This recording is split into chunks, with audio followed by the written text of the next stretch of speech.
స్తోత్రములు స్తోత్రములు స్తోత్రములు స్తోత్రములు ప్రభువా.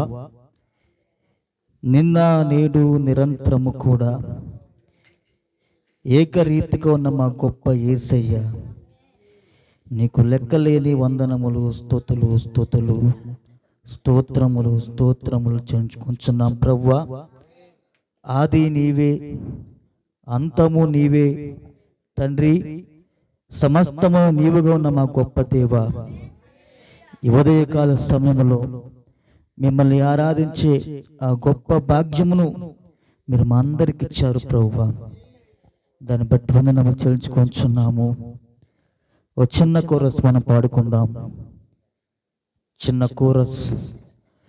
7 దీపముల మధ్యలో సంచరించే మన గొప్ప దేవుడు ఆయన. 7 సువర్ణ దీపస్తంభముల మధ్య 7 నక్షత్రములను తన కుడి చేత పట్టుకొని ప్రతి సంఘ కాలములలో కూడా ఆయన సంఘము మధ్యలో సంచరిస్తున్న మన గొప్ప దేవుడు ఆయన. హల్లెలూయా హల్లెలూయా. 7 దీపముల నడుమా శోభపూర్ణుడై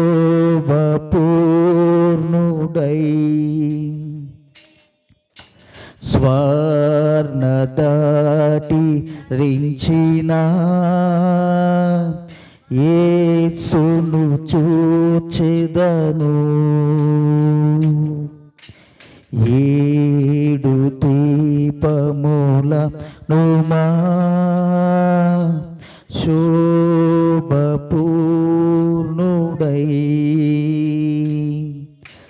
స్వర్ణదాటి ధరించిన యేసుని చూచెదను. ఆదియు అంతము నీవే నా యేసయ్యా, ఆధారము ఆశ్రయము నీవే నా యేసయ్యా, ఆదియు అంతము నీవే నా యేసయ్యా, ఆధారము ఆశ్రయము నీవే నా యేసయ్యా. ఆరాధనా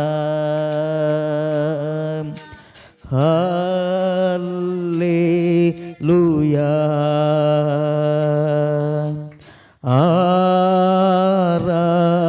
ఆరాధనా హల్లెలూయా. 7 దీపముల నడుమా శోభపూర్ణుడై స్వర్ణదాటి ధరించిన యేసుని చూచెదను. మా మంచి కాపరి నీవే, నా తండ్రివి నీవేనయ్యా, నా మంచి కాపరి నీవే,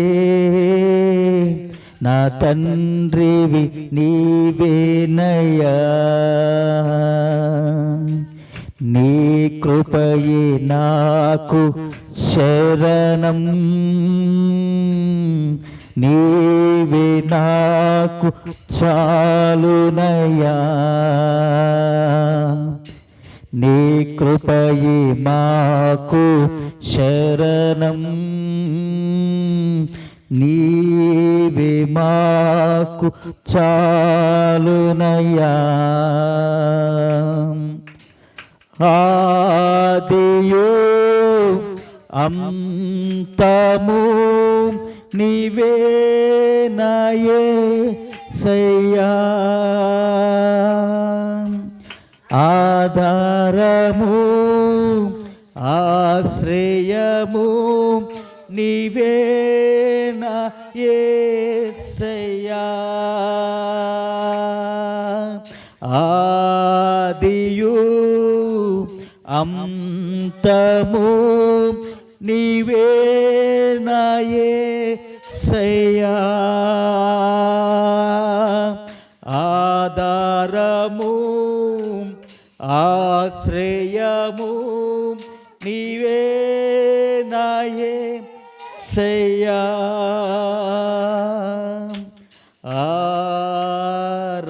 ఆరాధనా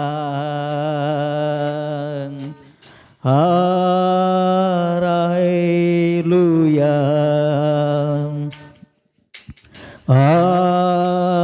ఆరాధనా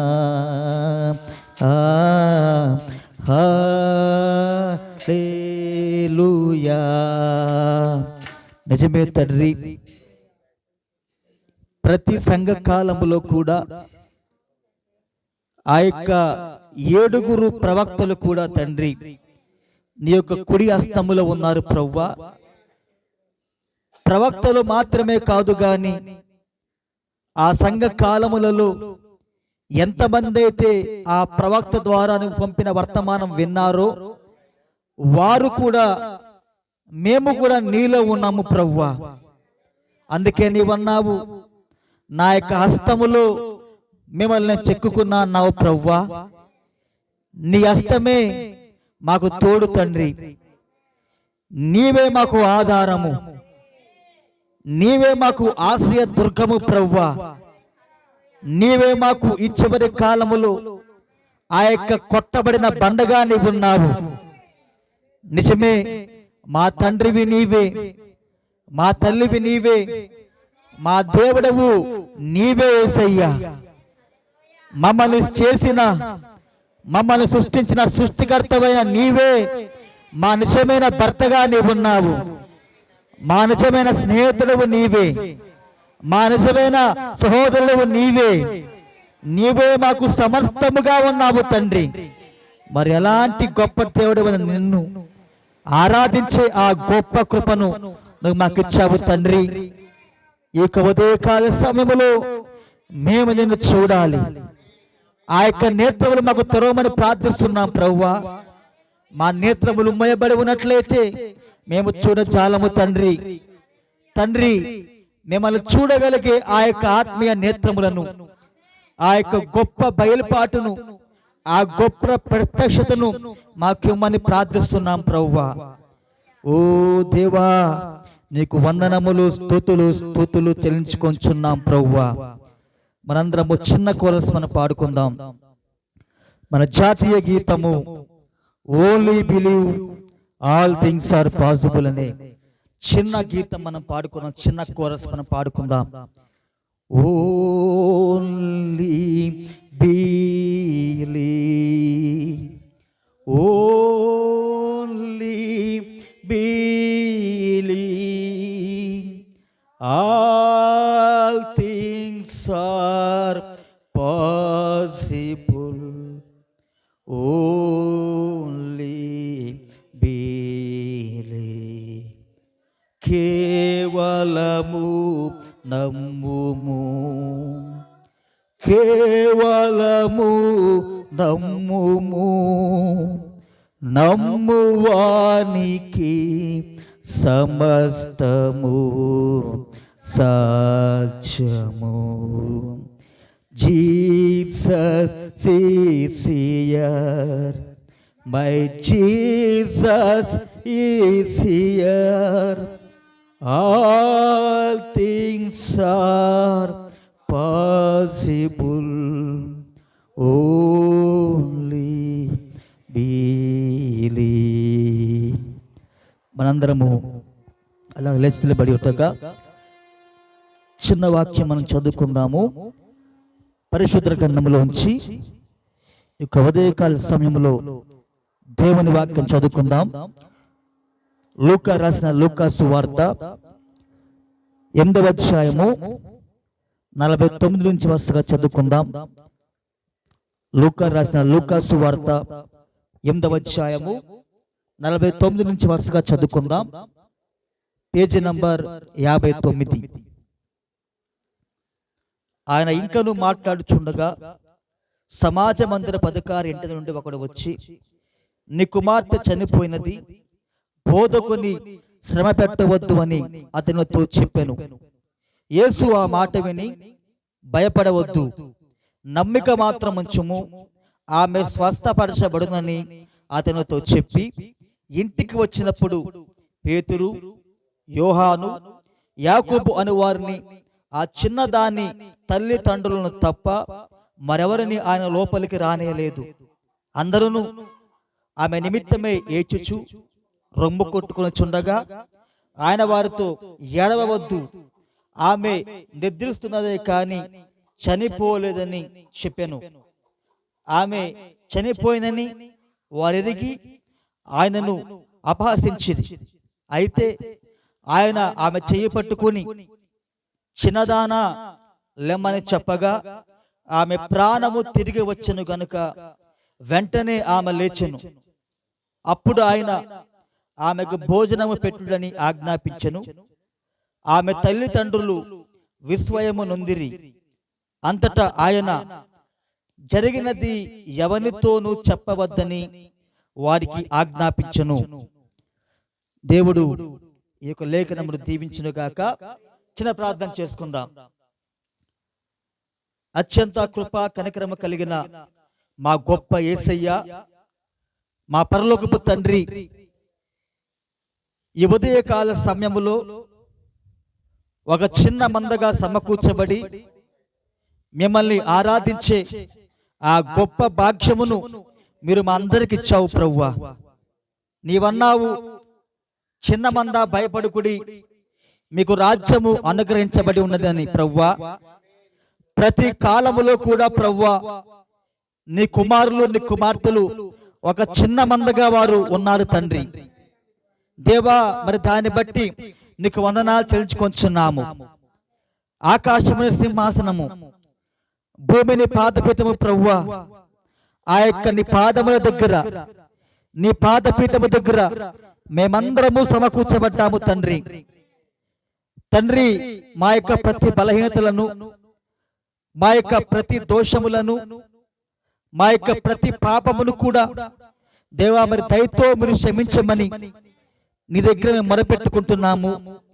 నీ యొక్క ప్రశస్తమైన రక్తము కింద వాటిని పెడుతున్నాం ప్రభువా. ఈ ఉదయకాల సమయములో మా మధ్యలో అనారోగ్యముగా ఉన్న వారిని నీ గాయప నష్టముతో ముట్టి స్వస్థపరచము తండ్రి. దేవా, మరి నీ కుమార్తె మరి గత నుంచి ప్రభువా, మరి రాత్రి నుంచి మరి ఆమె జ్వరముతో బాధపడతా ఉన్నది. మరి ప్రభువా, మరి ఆ రోజు ఆ పేతురు యొక్క అత్తగారు కూడా ఆమె జ్వరముతో బాధపడతా ఉన్నప్పుడు తండ్రి, నీవు ఆమెను ముట్టినప్పుడు ప్రభువా, ఆ తీవ్రమైన జ్వరము ఆమెను వదిలిపెట్టింది ప్రభువా. ఆమె వెంటనే లేచి దేవానికి పరిచర్య చేసినది ప్రభువా.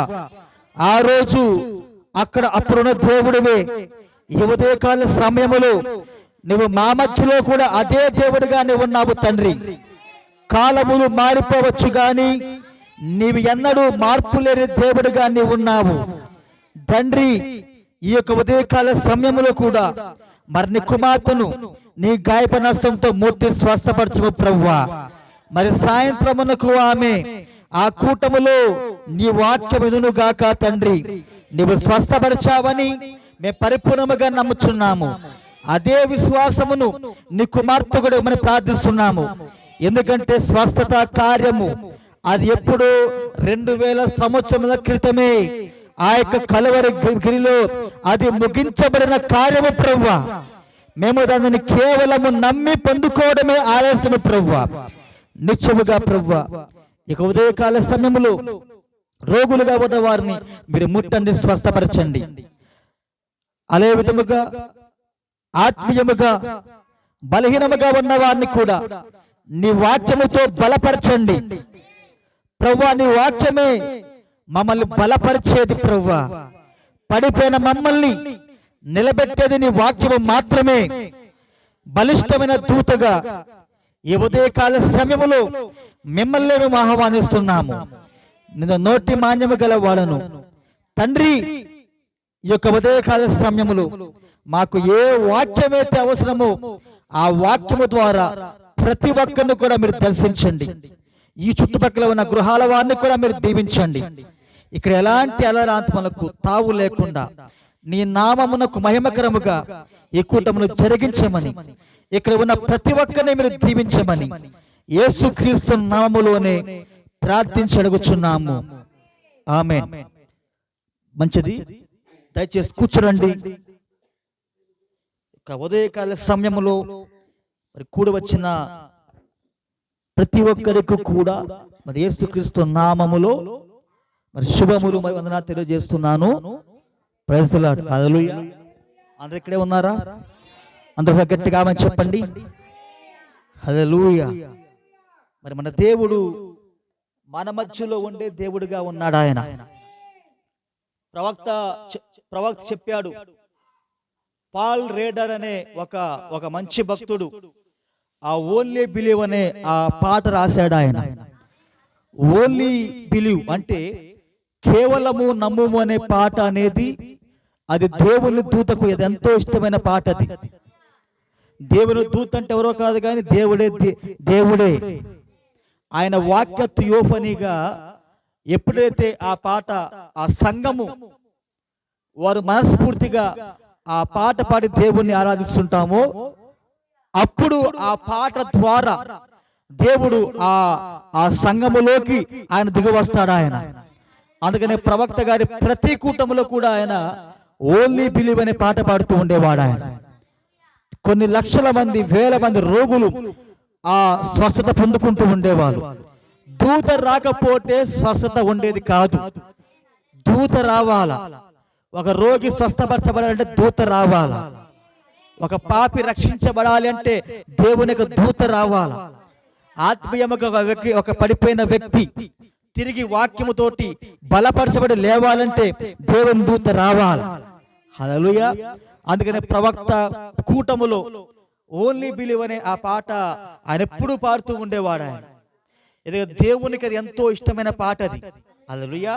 అందుకే యేసయ్య అన్నాడు, కేవలం మీరు నమ్మండి, నమ్మువానికి సమస్తము కూడా సాధ్యమే. హల్లెలూయా. ఆమేన్. అందరు ఇక్కడే ఉన్నారా? హల్లెలూయా. చూడండి, మరి దేవుని కృపను బట్టి మరి మనకు నవంబర్ 4న మరి మనకు మూలరాయి ప్రతిష్టత ఉన్నది. హల్లెలూయా. మరి దాని గురించి ప్రార్థించండి. మరి వాతావరణం మంచిగా ఉండాలని, మరి దేవుడు మొత్తం వాతావరణం అనుకూలపరచాలని ప్రార్థనలో పెట్టండి. ఆమేన్. మనం ప్రార్థన చేసినప్పుడు అసాధ్యమైనది ఏది కూడా ఉండదు, సమస్తము కూడా సాధ్యమే. ఒక విశ్వాసి ప్రార్థన చేసినప్పుడు ప్రతిదీ కూడా దేవుడు తన కంట్రోల్లో పెట్టుకుంటాడు ఆయన. ఆమేన్. ఎందుకంటే ఒక విశ్వాసి దేవునిలో భాగమై ఉన్నాడు. దేవుడికి ఎంత అధికారం ఉన్నదో ఆయన కుమారులకు కుమార్తెలకు కూడా అంతే అధికారం ఇచ్చాడు దేవుడు. ఇప్పుడు మనము ఏది గుర్తించాలంటే దేవుడు మనకిచ్చిన అధికారం గుర్తించాలి. ఒక అధికారి ప్రభుత్వము తనకిచ్చిన అధికారం గుర్తిస్తేనే తను పరిపాలిస్తూ ఉంటాడు. ఇప్పుడు కూడా మనకేమర్థం కావాలంటే మనం ఎవరమో మనకు అర్థము కావాలి. మన అధికారం ఏమిటో మనకు అర్థము కావాలా. నీ యొక్క అధికారం ఏమిటో నీకు అర్థము కాకపోతే మనం దేన్ని కూడా మనం పొందుకోలేం. ఆమేన్. కాబట్టి మరి ప్రార్థించండి. నవంబర్ 4వ తారీఖున మరి మంచిగా వాతావరణం ఉండాలని, దేవుని కృపను బట్టి, మరి దేవుని యొక్క కనికిరాన్ని బట్టి మన పోయిన వారం మరి కొంతమంది సేవకులకు నేను పిలిచాను, ఆహ్వానం ఇచ్చాను. ఎందుకంటే పాస్టర్స్ కి కొన్ని మీటింగ్స్ ఉంటాయి కాబట్టి వాళ్ళకి చాలా రోజుల ముందులో నేను చెప్పాను, వాళ్ళకి ఆహ్వానం ఇచ్చాను. మరి పోయిన వారం కూడా దేవుని కృపను బట్టి మరి భోజనాల గురించి మాట్లాడి వాళ్ళకి అడ్వాన్స్ ఇచ్చేసాను. ఆ తర్వాత ఆ కెమెరా గురించి కూడా మాట్లాడాను, వాళ్ళకు అడ్వాన్స్ ఇచ్చడం జరిగింది. ఆ తర్వాత ప్యాడ్స్, ఆమేన్, ఆ తర్వాత ప్యాడ్స్ గురించి కూడా మాట్లాడేశాను. హల్లెలూయా. నేను చెప్తూ ఉంటాను కదా, మన పని కంటే దేవుని పనికి మనం ఎప్పుడు ముందర ఉండాలి. దేవుడు మన ఆసక్తిని చూస్తాడు. ఆయన మన ఆసక్తిని బట్టే మనము ఆయన పని చేస్తే దాన్ని బట్టి మనకు దేవుని ఉంటది. దేవుని ఎప్పుడు కూడా మనతో ఆగిపోదది. తరతరములకు అది అది అది వస్తానే ఉంటది. శాపమైన అలాగా వస్తుంది, దీవెన అలాగా వస్తుంది. దావీదు ఏం చేశాడు? దావీదు దేవుని మందిరము కోసము కావలసిన సామాగ్రి మొత్తం పోగు చేశాడు ఆయన. అవునా? దావీదును దేవుడు ఏం చేశాడు? తరతరములు దీవించి వేశాడు ఆయన. అందుకనే దావీదు వంశములోంచే ఆ రాజులు వస్తూ ఉంటారు. యేసు యూదా గోత్రమైన దావీదులోంచే వచ్చాడు ఆయన. హల్లెలూయా. చూడండి, దేవుడు కోసం మనం పని చేసినప్పుడు, దేవుని కోసం మనం ఆసక్తి కలిగి ఉన్నప్పుడు మనము దేవుడు అంతగా దీవిస్తుంటాడు ఆయన. ఆమేన్. ఆసక్తి కలిగి ఉంటేనే ఏదైనా మనం దేవుడి పని వేగరముగా చేయాల, పరిగెత్తుతూ చేయాల. దాన్ని దేవుడు చూస్తాడు ఆయన. హల్లెలూయా. అందుకే నేను 4 రోజులు ఉండనంగానే అన్ని కూడా ఆర్డర్ చేశాను దేవుని కృపను బట్టి. ఆమేన్. అలాగే కొంచెం వర్ష ఆ ప్రభావాన్ని బట్టి ఆ మట్టి మనం పోపించలేకపోయాము. దేవుని చిత్తమైతే మరి ఈ వారం జరగాలని ప్రార్థన చేయండి. దేవునికి అసాధ్యమైన కార్యం ఏది కూడా లేనే లేదు ఆయనకు. ఆయన పని ఏ మార్గంలో చేసుకోవాలో ఆయన తెలుసది. ఆమేన్. అందుకనే ప్రవక్త అన్నాడు, దేవుడి పనికి నువ్వు సహకరించినా కానీ ఆ వ్యక్తిని దేవుడు దీవిస్తాడు. ఆమేన్. అందుకని ఎప్పుడు కూడా దేవుని పనిలో మనము ఎక్కువ ముఖ్యముగా మనం సాగిపోతూ ఉండాలి. ఆమేన్. ఈ లోకములో ఈరోజు మనము ఆరోగ్యంగా ఉన్నామంటే, మన పని మనం చేసుకుంటున్నామంటే అది ఎవరి ద్వారా? దేవుని కృపది. అలా కాకుండా దేవుడు కనుక ఒక దెబ్బ కొట్టాడా ఏమైంది మన పరిస్థితి? మంచంలో కూర్చుంటాం, మంచంలో పడుకుంటే మనం పని చేసుకోగలుగుతామా? మన కుటుంబాన్ని మనం పోషించుకోగలుగుతామా? పోషించుకోలేము. ఈరోజు మనం ఆరోగ్యంగా ఉన్నామంటే, మనం పని చేసుకుంటున్నామంటే, మనం ఈ విధముగా వాక్యం వింటున్నామంటే ఆయన కృపది. దేవుడు నీకు ఇచ్చిన బలమును నువ్వు దేవుని కోసం వాడాలా. దేవునికి జ్ఞానం ఇస్తే ఆ జ్ఞానమును నువ్వు దేవుని కోసం వాడాలా. హల్లెలూయా. రేపొద్దున ఆయన తప్పకుండా లెక్క అడుగుతాడు ఆయన, నీవు నా కోసం ఏం చేసావని. నువ్వు ఏం చేయకపోతే, నువ్వు ఏం చేశానని తడువులు అడుకోవాలా. ఏం చేశానని. ఆమేన్. అదే నువ్వు చేసావంటే, ప్రభువా నేను నీ కోసం ఇది చేశాను ప్రభువా. హల్లెలూయా. మన క్రియలే మనతో పాటు వస్తూ ఉంటవి. మన ఆస్తి రాదు, మన ప్లాట్లు రావు, మన బిల్డింగ్లు మనతో రావు. వాక్యం అంటున్నది, నువ్వు చేసిన ఆ నీతి క్రియలే అవి నీతో పాటు వస్తూ ఉంటావని. హల్లెలూయా. అందుకే దేవుడు మనకు సమయం ఇచ్చినప్పుడే మన బలాన్ని ఆయన కోసం వాడాలి, మన శక్తిని ఆయన కోసం వాడాలి, మన స్వరమును ఆయన కోసం వాడాలి. హల్లెలూయా. మా చక్కగా మీరు పాటలు నేర్చుకోండి, మీరు పాటలు పాడండి, ఆయన నామాన్ని మీరు మహిమపరచండి. ఎవరు కూడా భయపడాల్సిన అవసరం లేదు, సిగ్గుపడాల్సిన అవసరం కూడా లేదు. మనం ఎప్పుడు సిగ్గుపడాలంటే, ఏదైనా మందు షాపుకి వెళ్తే సిగ్గుపడాలా, ఏదైనా సినిమాకి వెళ్తే సిగ్గుపడాలా, ఏదైనా చేయరాని కార్యం చేస్తే సిగ్గుపడాలా, అప్పుడు సిగ్గుపడాలా. దేవుని కార్యం చేసేటప్పుడు మనం సిగ్గుపడకూడదు. అందుకేసేయమన్నాడు, మీరు భూలోకములో నా గురించి సిగ్గుపడ్డారంటే పరలోక రాజ్యములో దూతలు ఎదుట సిగ్గుపడతా అన్నాడు ఆయన. ఆమె దానికి చాలా లోతైన విషయాన్ని ప్రవక్త బోధించాడు ఆయన. ఆమేన్. కాబట్టి మనం ఎప్పుడు సిగ్గుపడాలి? దేవునికి ఏదైనా వ్యతిరేకంగా చేస్తే సిగ్గుపడాలి. ఆమేన్. చూడండి, నాకు పాటలు పాడే స్వరము లేదు, అయినా ఏం చేస్తా, నేను దాన్ని అలాగే పాడతాను. నేను ఎవరేమనుకున్నా నాకు అనవసరం, అది నేను ఆరాధించేది దేవుడిని. అవునా? ప్రవక్త అంటున్నాడు, చాలా మంది ఆ పాటలు పాడే వాళ్ళంట, వాళ్ళు ఒక రకమైన ముఖాన్ని పెట్టి చాలా స్టైల్గా పాటలు పాడుతూ ఉంటారు. ఒక సన్నని గొంతు వేసుకొని, నా గొంతు అందరికంటే చక్కగా ఉండాలి అని వాళ్ళని వాళ్ళు చూపించుకోవాలని పాడుతూ ఉంటారు. అలాంటి స్వరాన్ని దేవుడు గుర్తించడు. ఆయన ఎవరైతే పూర్ణ మనసుతో పూర్ణమైన ఆత్మతో నాకు స్వరము లేకపోయినా ఈ స్వరం ఆయన ఇచ్చాడు నాకు. ఆయన నేను మూగదాన్ని కాదు. హల్లెలూయా. కాబట్టి మనం పాటలు పాడాలా. ఆమేన్. దేవుడు మనం మహిమపరచాలా.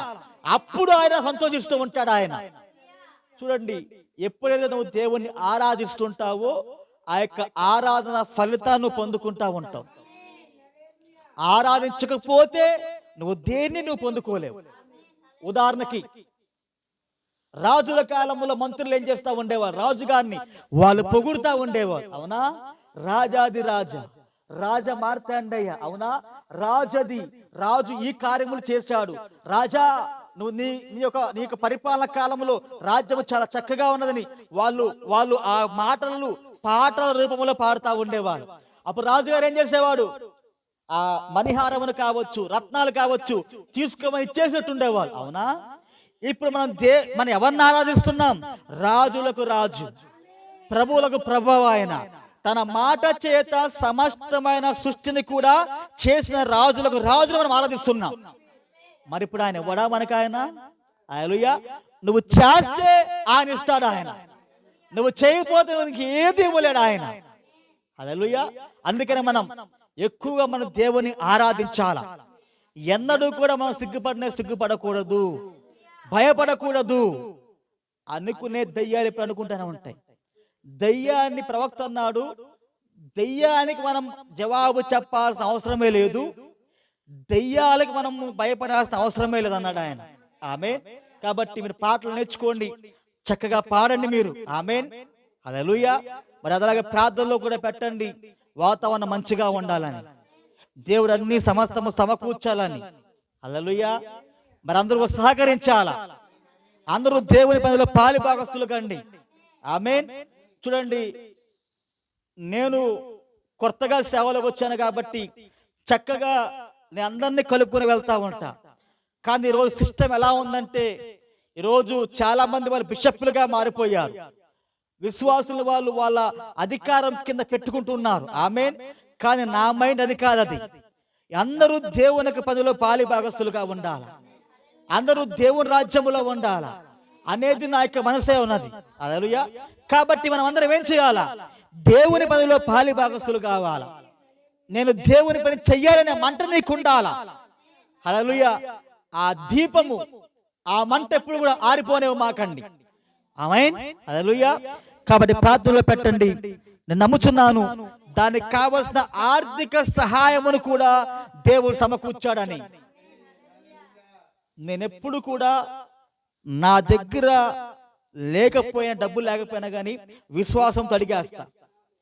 ప్రవక్త అన్నాడు, నువ్వు ఒక అడిగయ్యి దేవుడు మిగతా 99 అడుగులేసి ఆయన పూర్తి చేస్తా అన్నాడు ఆయన.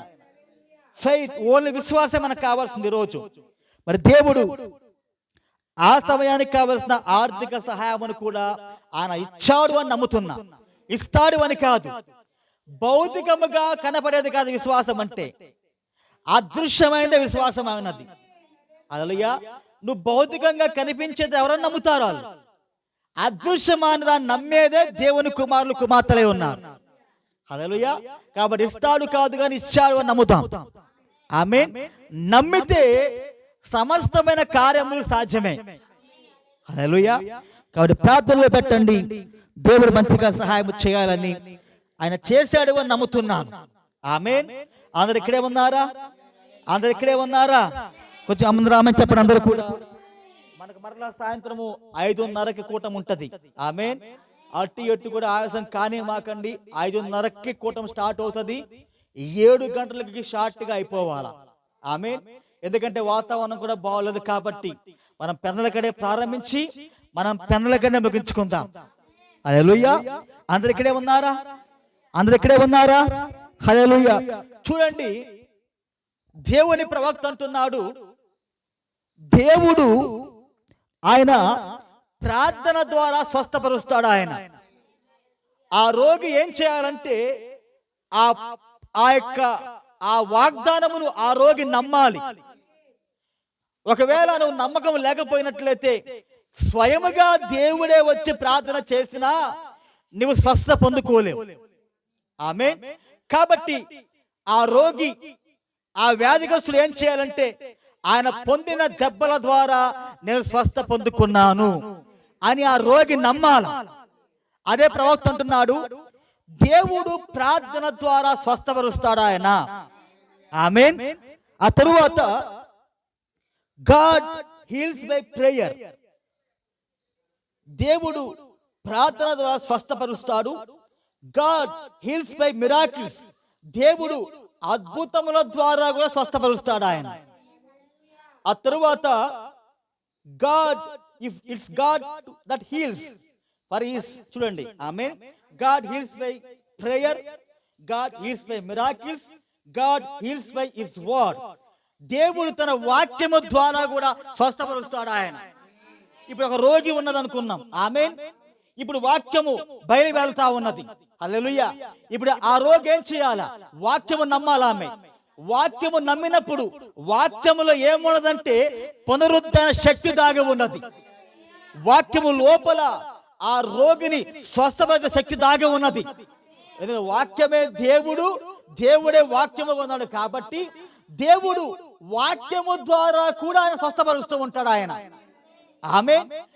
ఆ వ్యక్తి నమ్మినట్లయితే, హల్లెలూయా, గాడ్ హీల్స్ బై వర్డ్. దేవుడు వాక్యము ద్వారా స్వస్థపరుస్తాడు. అలాగే గాడ్, ఆమేన్, గాడ్ హీల్స్ బై మ్యూజిక్. ఆమేన్. చూడండి, దేవుడు సంగీతము ద్వారా స్వస్థపరుస్తాడు ఆయన. అంటే ఎలాంటి సంగీతం అంటే దైవికమైన సంగీతము ద్వారా, దైవికమైన పాటల ద్వారా కూడా దేవుడు స్వస్థపరుస్తాడు ఒక వ్యక్తిని. చూడండి, పాటలు అంటే ఏమిటి? వాక్యమునే పదాలుగా మార్చి పాటలు పాడుతూ ఉంటారు, అవునా? అంటే మనం ఏం చేస్తా ఉన్నాం? వాక్యమునే మనము రాగాలుగా మార్చి మనం పాటలు పాడి మనం దేవుని ఆరాధిస్తూ ఉన్నాం. అంటే సంగీతములో, పాటలో దేవుని శక్తి దాగి ఉన్నది అక్కడ. హల్లెలూయా. చూడండి, నేను విశ్వాసిగా ఉన్నప్పుడు అది ఒక మంచి ఎండాకాలం. అది నాకు అప్పుడు మేము సైకిల్ వేసుకుని పోయేటోళ్ళం. మా చర్చి మా ఇంటి దగ్గర నుంచి 4 కిలోమీటర్ల దూరం ఉండేది. మేము ఆ 4 కిలోమీటర్లు కూడా నడుస్తూనే వెళ్ళేవాళ్ళం. తెలుసా మీ సంగతి? ఎండైనా, చలైనా, వర్షమైనా సరే ఆ 4 కిలోమీటర్ల దూరం మేము చాలా సంవత్సరాల పాటు నడుస్తూనే పోయేటోళ్ళం. ఒక ఆదివారం పూట నాకు ఒళ్ళు వేడైపోయింది, పూర్తిగా జ్వరం వచ్చేసింది. మరి సైకిల్ కూడా, మరి సైకిల్ తొక్కుని పోదామంటే సమయానికి సైకిల్లో గాలి లేకుండా పోయింది. ఆమేన్. సరే, నేనేం చేశానంటే సైకిల్లో గాలి లేకపోయినా సరే ఏం పర్వాలేదు, విశ్వాసముతోటి ఆ సైకిల్ నడుపుకుంటేనే వెళ్ళే ప్రార్థనకి ఆదివారం పూట. హల్లెలూయా. ఆదివారం ఏంటంటే మా సంఘములో మేమే నిలబడి పాటలు పాడుతూ ఉంటాం. ఆ సంఘములో పాటలు పాడాలని నాకు భయం వేసేటప్పుడు, ఆమేన్, చాలా సిగ్గుపడేటోని భయం వేస్తూ ఉండే. ఎందుకంటే చాలా మంది ఆ కాంగ్రిగేషన్, చాలా మంది సంఘం ఉంటా ఉండేవాళ్ళు. ఆమేన్. సరే, మరి నేను నిలబడ్డాను, నా పక్కన కూడా 2-3 నిలబడ్డారు సహోదరులు. హల్లెలూయా. ఆ రోజు, ఆ వారం నేను ఏ పాట పాడానంటే హిమమంతా తెల్లగా ఉన్న పావురపు రెక్కలపైన అన్న పాట పాడా. అది ఆ రోజు మా సంఘానికి క్రొత్తగా పాట పాడి నేను దాన్ని పరిచయం చేశా.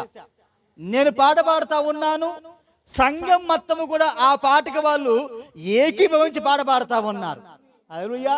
చూడండి, ఆ పాట అయ్యేసరికి నాకేమైందంటే ఒళ్ళు మొత్తం కూడా చెమటలు పట్టేసినాయి. నేను ఏ బిల్లా వేసుకోలేదు, ఏ డాక్టర్ దగ్గరికి పోలేదు. ఎలా దేవుడు స్వస్థపరిచాడంటే సంగీతము ద్వారా, పాటల ద్వారా దేవుడిని స్వస్థపరిచాడు ఆయన. ఎందుకని? వాక్యం అది. హల్లెలూయా. అందుకనే ప్రవక్త అంటాడు, ఈ వర్తమానంలోనే ఆ యొక్క మొత్తము పావురము దేనికి సాదృశ్యం అంటే పరిశుద్ధాత్మకు సాదృశ్యముగా ఉన్నది. పావురములోనే స్వస్థపరిచే శక్తి ఉన్నది. హల్లెలూయా. అందుకే మీరు పాట పాడారు కదా ఇందాక. ఎల్లా అంటే ఎవరో కాదు కానీ ప్రవక్త గారి యొక్క తల్లి ఆమె పేరు ఏంటంటే ఎల్లా బ్రహ్నాం. ఆయన తండ్రి పేరు చార్లెస్ బ్రహ్నాం. హల్లెలూయా. ఆమేన్. ఆ యొక్క ఎల్లా బ్రహ్మాం గారికి ఆ యొక్క కలలో 6 పావురాలు కనబడతా ఉంటే దేవుడు చూపిస్తాడు ఆమెకి. ఆమేన్. ఎందుకంటే ప్రవక్త గారికి ఆ కడుపు లోపల ఒక విపరీతమైన ఆ యొక్క బాధపడుతూ ఉండేవాడు. ఆయన చిన్నప్పటి నుంచి కూడా ఆ యొక్క లోపల ఆ యొక్క కడుపులో ఒక సంథింగ్ ఏదో ఒక బాధ, ఒక వ్యాధితో, ఒక చిన్న రోగముతో బాధపడుతూ ఉండేవాడు. ఆ రోగం పోయేందుకు చిన్నప్పటి నుంచి ఆయన తల్లి ఏం చేసేదంటే ఆముదము తాగిస్తా ఉండేది.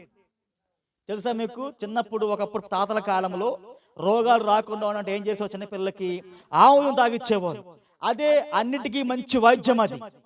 కాబట్టి ఆయన ఆ ఆముదము తాగినప్పుడు ఏమైందంటే ఆయనకి వికారంగా ఉండి వాంతులు అయిపోతా ఉండే. ఎందుకంటే లోపల ఒక సమస్య ఉన్నది. ఆమె చూడండి, పౌలు గారు అన్నారు, దేవుడు ఆయనకు ఒక ముళ్ళు పెట్టాడు. దేవుడు ప్రతి ఒక్కరి జీవితంలో ఒక రోగము, వ్యాధి అయిన ముళ్ళు పెడతా ఉంటాడు. ఎందుకని? ఆ ముళ్ళు పెట్టినప్పుడు ఆయన స్వస్థపరుస్తూ ఉంటాడు. దాని ద్వారా ఆయన మహిమను పొందుకుంటూ ఉంటాడు. హల్లెలూయా. ఆ ముళ్ళు లేకపోతే మనం మాట వినం, అవునా? అందుకనే ప్రతి ఒక్కరికి ఏదో ఒక ముళ్ళు దేవుడు పెట్టి ఉంచుతాడు. ఆ ముళ్ళుని బట్టి మనం దేవుని స్తుతించాలా. హల్లెలూయా. కాబట్టి ఆ ప్రవక్త గారి యొక్క ఆ యొక్క స్వస్థతను బట్టి ఆమె ఎల్లా బ్రహ్మాం గారికి ఆ దేవుడు 6 పావురాలు చూపించాడు ఆయన కలలో. 6 అనేది మానవ సంఖ్య. హల్లెలూయా. కాబట్టి దేవుడు ప్రవక్తకి ఏం చేశాడంటే ప్రవక్త గారికి 7వ పావురాన్ని చూపించాడు. 7 అంటే ఏంటంటే అది పరిపూర్ణ సంఖ్య. అది హల్లెలూయా. 7 దేవుని సంఖ్య. అది ఆమేన్. అప్పుడు ఆయన స్వస్థ పొందుకున్నాడు. హల్లెలూయా. ఆమేన్. అందుకనే ప్రవక్త అన్నాడు, ఈ రోజు పక్షిరాజులను నడిపించేది పావురమే. ఈరోజు సంఘము ఎవరిని వెంబడించాలి? పరిశుద్ధాత్మను వెంబడించాలి. సంఘమే పక్షిరాజుగా ఉన్నది. ఈ పక్షిరాజులు మొత్తం నడిపించేది ఎవరు? పావురం. పరిశుద్ధాత్మ ద్వారా ఈరోజు సంఘమును దేవుడు నడిపిస్తూ ఉన్నాడు. అందుకనే ఎల్లా బ్రహ్మాంకి 6 పావురాలు చూపించాడు దేవుడు. 7వ పావురం వచ్చినప్పుడు ఆ ప్రవక్త స్వస్థ పొందుకున్నాడు. హల్లెలూయా. కాబట్టి ప్రతిదీ కూడా వాక్యములోనే దాగి ఉన్నది. ప్రతి వాగ్దానము మనం నమ్మాలి రోజు. హల్లెలూయా. కల్వరిలో దేవుడు ఎప్పుడు మన కోసం ఆయన వెల చెల్లించాడు. మన రోగము కోసం, మన వ్యాధి కోసం, నువ్వు ఏది కావాలన్నా సరే ఆల్రెడీ కల్వరిలోనే ఏమైంది? వెల చెల్లించబడింది. మనం ఏం చేయాలా? దాన్ని నమ్మి మనం పొందుకోవాలా. హల్లెలూయా. పొందుకుంటారు? నమ్మి పొందుకుంటారా? అందుకటి ఆమె చెప్పండి. హల్లెలూయా. కాబట్టి దేవుడు ఆయన ఏ విధముగా ఆయన స్వస్థపరిచే దేవుడుగా ఉన్నాడు. నువ్వు దాన్ని నమ్మి మనం దాన్ని పొందుకోవాలా.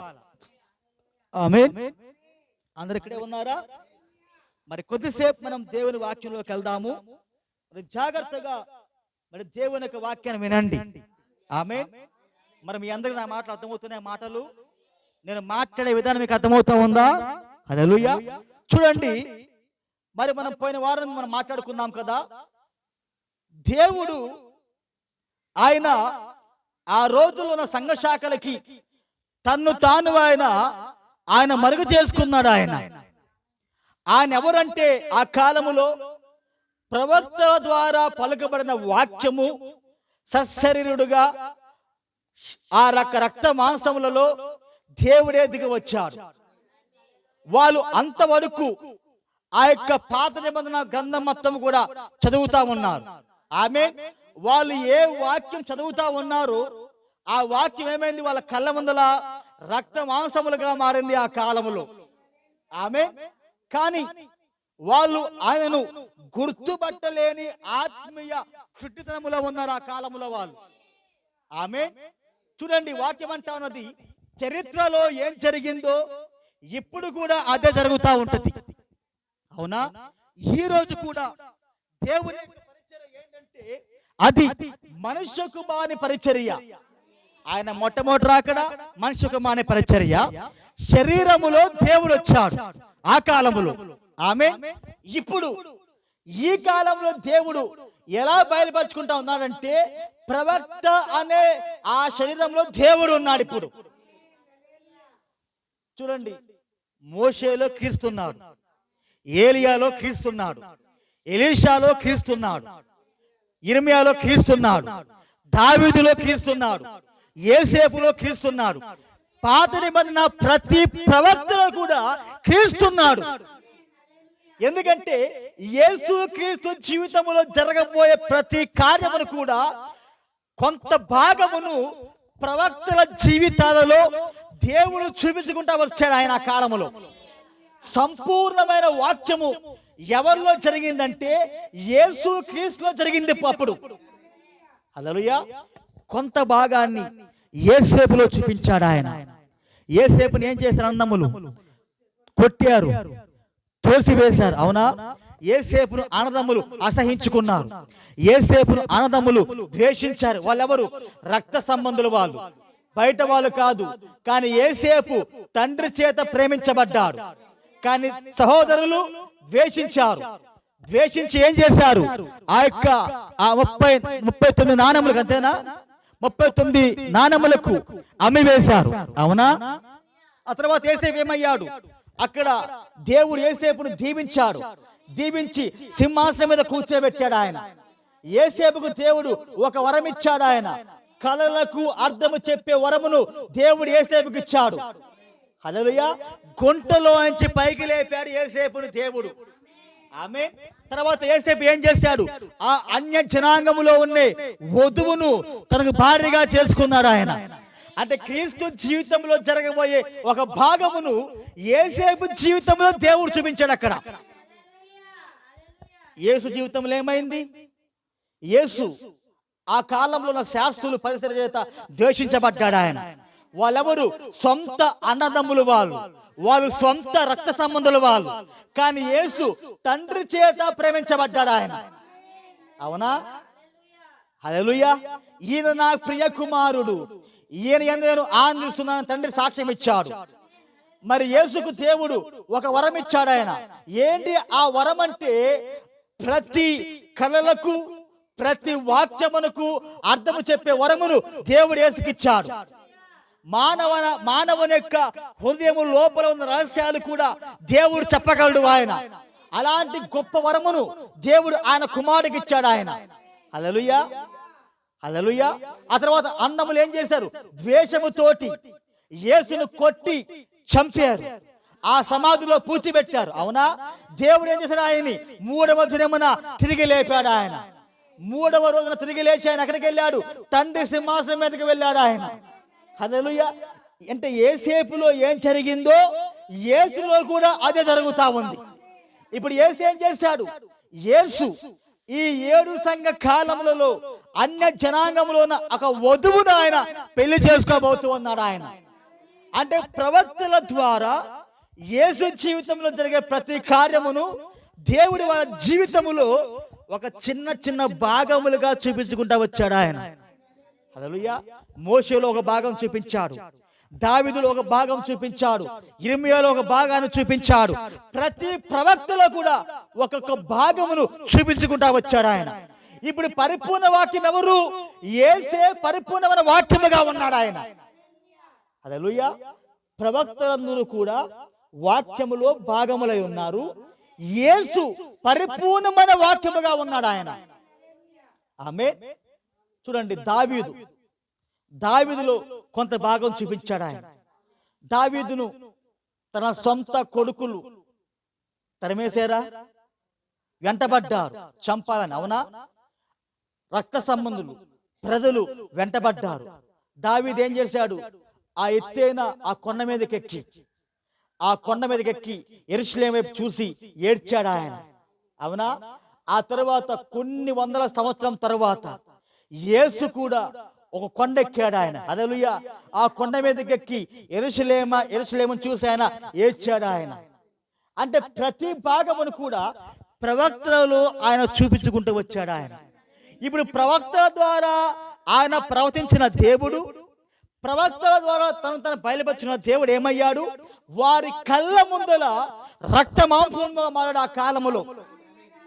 ఆమె ఇప్పుడు కూడా అప్పుడు ఆ కాలం ఎలాగైతే ఉన్నదో ఈ చివరి కాలము కూడా అలాగే ఉంది. ఇప్పుడు కూడా ఈరోజు సంఘ శాఖలు వాళ్ళు వాక్యం చదువుతా ఉన్నారు. హల్లెలూయా. ఏమని? ఆయన మేఘము ధరించుకొని యేసు రావాలి అని. అదేంటి? ప్రవచనం అది. అవునా? ఇదిగో ఆ భయంకరమైన రోజుకి ముందల ఏలియా ప్రవక్త రావాలని వాళ్ళు చదువుతా ఉన్నారు. హల్లెలూయా. ఇదిగో ఆ యొక్క శిష్యులు వాళ్ళు ప్రభురాత్రి భోజనం తీసుకున్నారని వాక్యం చదువుతా ఉన్నారు. అదుగో యేసుక్రీస్తు నామములో మనం బాప్తిసం పొందుకోవాలని ఇప్పుడు సంఘశాఖ వాళ్ళు చదువుతా ఉన్నారు. దేవుడు ఒక్కరు కాదు, హల్లెలూయా, దేవుడు ముగ్గురు కాదు, ఆయన ఒక్కడే అని వాక్యములో ఉన్నది. ఇవన్నీ చదువుతా ఉన్నారు. కానీ ఆ లేఖనాలు మొత్తము వాళ్ళ కళ్ళ ముందులే జరుగుతా ఉన్న ఈ కాలములో ఏలియా ప్రవక్త వచ్చాడు, ఆయన వెళ్ళిపోయాడు. ఇప్పుడు యేసు ఎలా వచ్చాడు? మేఘముగా దిగి వచ్చాడు. ఆయన వచ్చాడా? ఇప్పుడు ఆ మేఘాన్ని ఏమంటున్నారు? అది యేసు కాదు, అది రాకెట్ పొగ ద్వారా ఏర్పరచబడిన మేఘమని ఆమె వాళ్ళ సొంత అనువాదం ఇస్తా ఉన్నారు. అంత ఏమైంది? జ్ఞానులు వివేకులు ఆ వాక్యాన్ని వాళ్ళు నమ్మట్లేదు. అవునా? హల్లెలూయా. కానీ లేఖనాలు ఎలా అయితే బోధించినవో ఆ లేఖనాల ప్రకారమే యేసు వచ్చాడు. ఈ కాలంలో కూడా మొట్టమొదటి రాకల్లో కూడా కన్యక ద్వారా యేసు వస్తాడని లేఖనాలు ఉన్నవి. ఆయన అలాగే వచ్చాడు. కానీ ఆ రోజున సంఘాలు ఏమంటా ఉన్నాయి? వాళ్ళ సొంత జ్ఞానముతో వాళ్ళు యేసు కోసం ఎదురు చూస్తా ఉన్నారు. వాళ్ళు అనుకున్నట్టు యేసు రాలా. యేసు ఎలా వచ్చాడు? వాక్య ప్రకారంగా వచ్చాడు ఆయన. ఆమె వాళ్ళ సొంత అనువాదం ఇస్తా ఉన్నారు. ఏంటి అనువాదము? దేవుడు వస్తే మా ఇంటిలోకే డైరెక్ట్ గా దిగి వస్తాడు ఆయన. దేవుడు వస్తే ఆ అగ్నిగానే మా యాజకుడి ఇంట్లో దిగి వస్తాడు ఆయన. అది వాళ్ళ అనువాదం. అది వాళ్ళ అనువాదం ప్రకారం వచ్చాడా? వాక్య ప్రకారంగా వచ్చాడు యేసయ్య. వాక్య ప్రకారం వచ్చాడు ఆయన.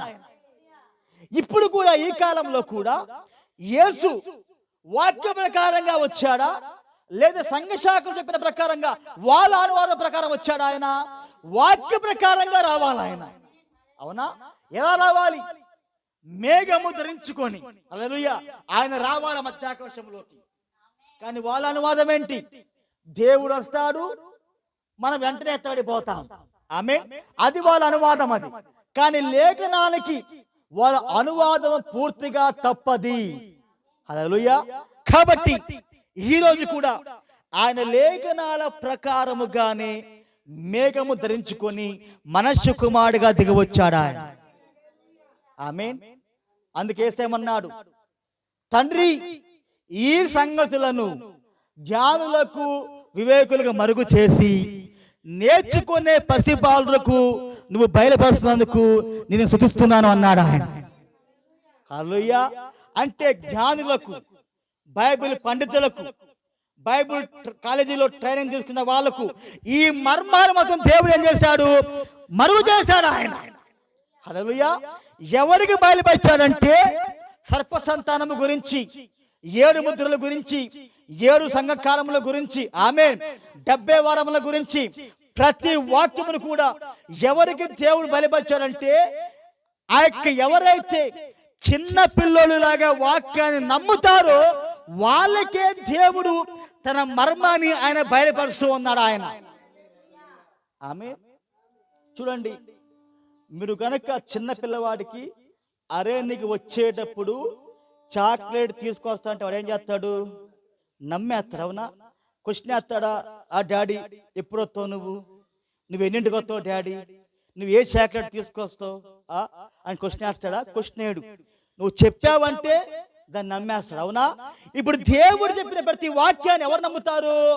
ఆయన కుమారులు కుమార్తెలు నమ్ముతారు. నమ్మేవారికే దేవుడు తన్ను తాను ఆయన బయలుపరుచుకుంటా ఉన్నాడు ప్రతి కాలంలో కూడా. హల్లెలూయా. మీ అందరి వాక్యం అర్థమవుతుందమ్మా? ఆమేన్. కాబట్టి అందుకనే వాక్యము నమ్మకుండా ఈ యుగ సంబంధమైన దేవుడు అనగా సాతాను వారి యొక్క మనోనేత్రములకు ఏం కలుగజేశాడు? గ్రుడ్డితనం కలుగజేశాడు. హల్లెలూయా. అందుకే 100 సార్లు బైబిల్ చదువు, 200 సార్లు బైబిల్ చదువు, అక్కడే వాక్యం ఉంటుంది, కానీ నువ్వు దాన్ని చూడలేవు అక్కడ. హల్లెలూయా. కానీ నువ్వు చూడాలంటే నీకు దేవుడే బయలుపరచుకోవాలా. ఆమేన్. మీ అందరి వాక్యం అర్థమవుతుందమ్మా? చూడండి, ఈ 2 చేతుల్లో నేను ఒక వస్తువును దాచిపెట్టి ఉంచా. ఆమేన్. హల్లెలూయా. ఈ 2 చేతుల్లో ఒక్క దాంట్లో మాత్రం నేను ఒక వస్తువును దాచిపెట్టి ఉంచా. ఆమేన్. దీన్ని ఎవరికి చూపిస్తానంటే, ఎవరైతే నా మాటకు లోబడతారో, నాకు ఇష్టమైన వాళ్ళకి మాత్రమే నేను నా చేతిలో ఏమన్నదో నేను చూపిస్తా ఉంటా. ఇప్పుడు దేవుడు కూడా ఏం చేశాడు, ఈ మర్మములు మొత్తము కూడా, ఈ వాక్యం మొత్తము కూడా ఆయన కుమారులు కుమార్తెలకు మాత్రమే ఆయన బయలుపరుస్తున్నాడు. ఆయన ఒకవేళ నువ్వు సంఘ శాఖ వాళ్ళకు పోయి చెప్పినా వాళ్ళు నమ్మరు. వాళ్ళు నమ్ముతారా? నమ్మరు. ఎందుకు నమ్మరంటే వాళ్ళు ఒకటే అంటారు, మా ఫాదర్ గారు చెప్పలేదు, మా ఫాదర్ గారు ఏం చెబితే అదే నమ్ముతామంటారు. అవునా? వాక్యం చెప్పింది వాళ్ళు నమ్మరు, వాళ్ళు అయ్యగా చెప్పింది వాళ్ళు నమ్ముతారు. హల్లెలూయా. అందుకే యేసయ్య ఏమన్నాడు, గుడ్డోడు దారి చూపిస్తే ఇద్దరు ఏమవుతారు? నరకమనే గుంటలో పడిపోతారు వాళ్ళు. హల్లెలూయా. ఆమేన్. కాబట్టి దేవుడు ప్రతి కాలంలో కూడా ఆయన దాచి ఉంచిన ఆ మర్మమును ఎన్నికలో ఉన్న వారికి మాత్రమే ఆయన బయలుపరుచుకుంటూ ఉన్నాడు ఆయన. ఆమేన్. హల్లెలూయా. చూడండి, మనం ఇంకొంచెం ముందుకెళ్దాం. ఆమేన్. ఇవన్నీ కూడా నేను ఆ వర్తమానం యొక్క అవుట్లైన్స్ మాత్రం చెబుతా ఉన్నా, అది కూడా సందర్భం వచ్చింది కాబట్టి. హల్లెలూయా. ఆమేన్. చూడండి, యేసు క్రీస్తు వచ్చేసరికి ఆ కాలంలో సంఘ శాఖలు ఎలా ఉన్నవంటే, పూర్తిగా వాళ్ళు వాక్యములోంచి వాళ్ళు బయటకు వెళ్ళిపోయారు. ఎలా ఉన్నాయి సంఘాలు? వాక్యం ఒకటి చెబుతా ఉంటే ఆ వాక్యాన్ని వాళ్ళు చేయకుండా వాక్యాన్ని వాళ్ళు దాటుకుని పోయారు. ఏలియా వచ్చేసరికి, యేసు వచ్చేసరికి వాళ్ళ ఆత్మీయ స్థితి పూర్తిగా జగదారిపోయింది. ఆమేన్. చూడండి, ఒక మానవుడు కావచ్చు, ఒక సంఘము కావచ్చు, ఎప్పుడైతే వాళ్ళు వాక్యం యొక్క గీతను వాళ్ళు దాటుకొని పోతారో వాళ్ళు మరణంలోకి వెళ్తా ఉంటారు. ఆది కాండంలో జరిగినదే అక్కడ. అవేం చేసింది? దేవుని వాక్యానికి బదులుగా, హల్లెలూయా, ఆమె ఏం చేసిందంటే సాతాను యొక్క అబద్ధాన్ని ఆమె నమ్మింది అక్కడ. అవునా? ఆమె పాస్టర్ ఎవరు? దేవుడు. ఆమెకు పాస్టర్ ఎవరు? ఆ భర్త, ఆదామే భర్తగా ఉన్నాడు. వాడు ఎప్పుడు వచ్చాడు? అవ్వ దగ్గరికి, సంఘం యొద్దకు. భర్త లేని సమయంలో వాడు వచ్చాడు. హల్లెలూయా. వాడు ఏం చేశాడు? ఒక్కసారే అవ్వను బోల్తా కొట్టించలా. ప్రతిరోజు కూడా వాడు వచ్చి ఆ అవ్వతోటి వాడు మాట్లాడుతూ ఉన్నాడు.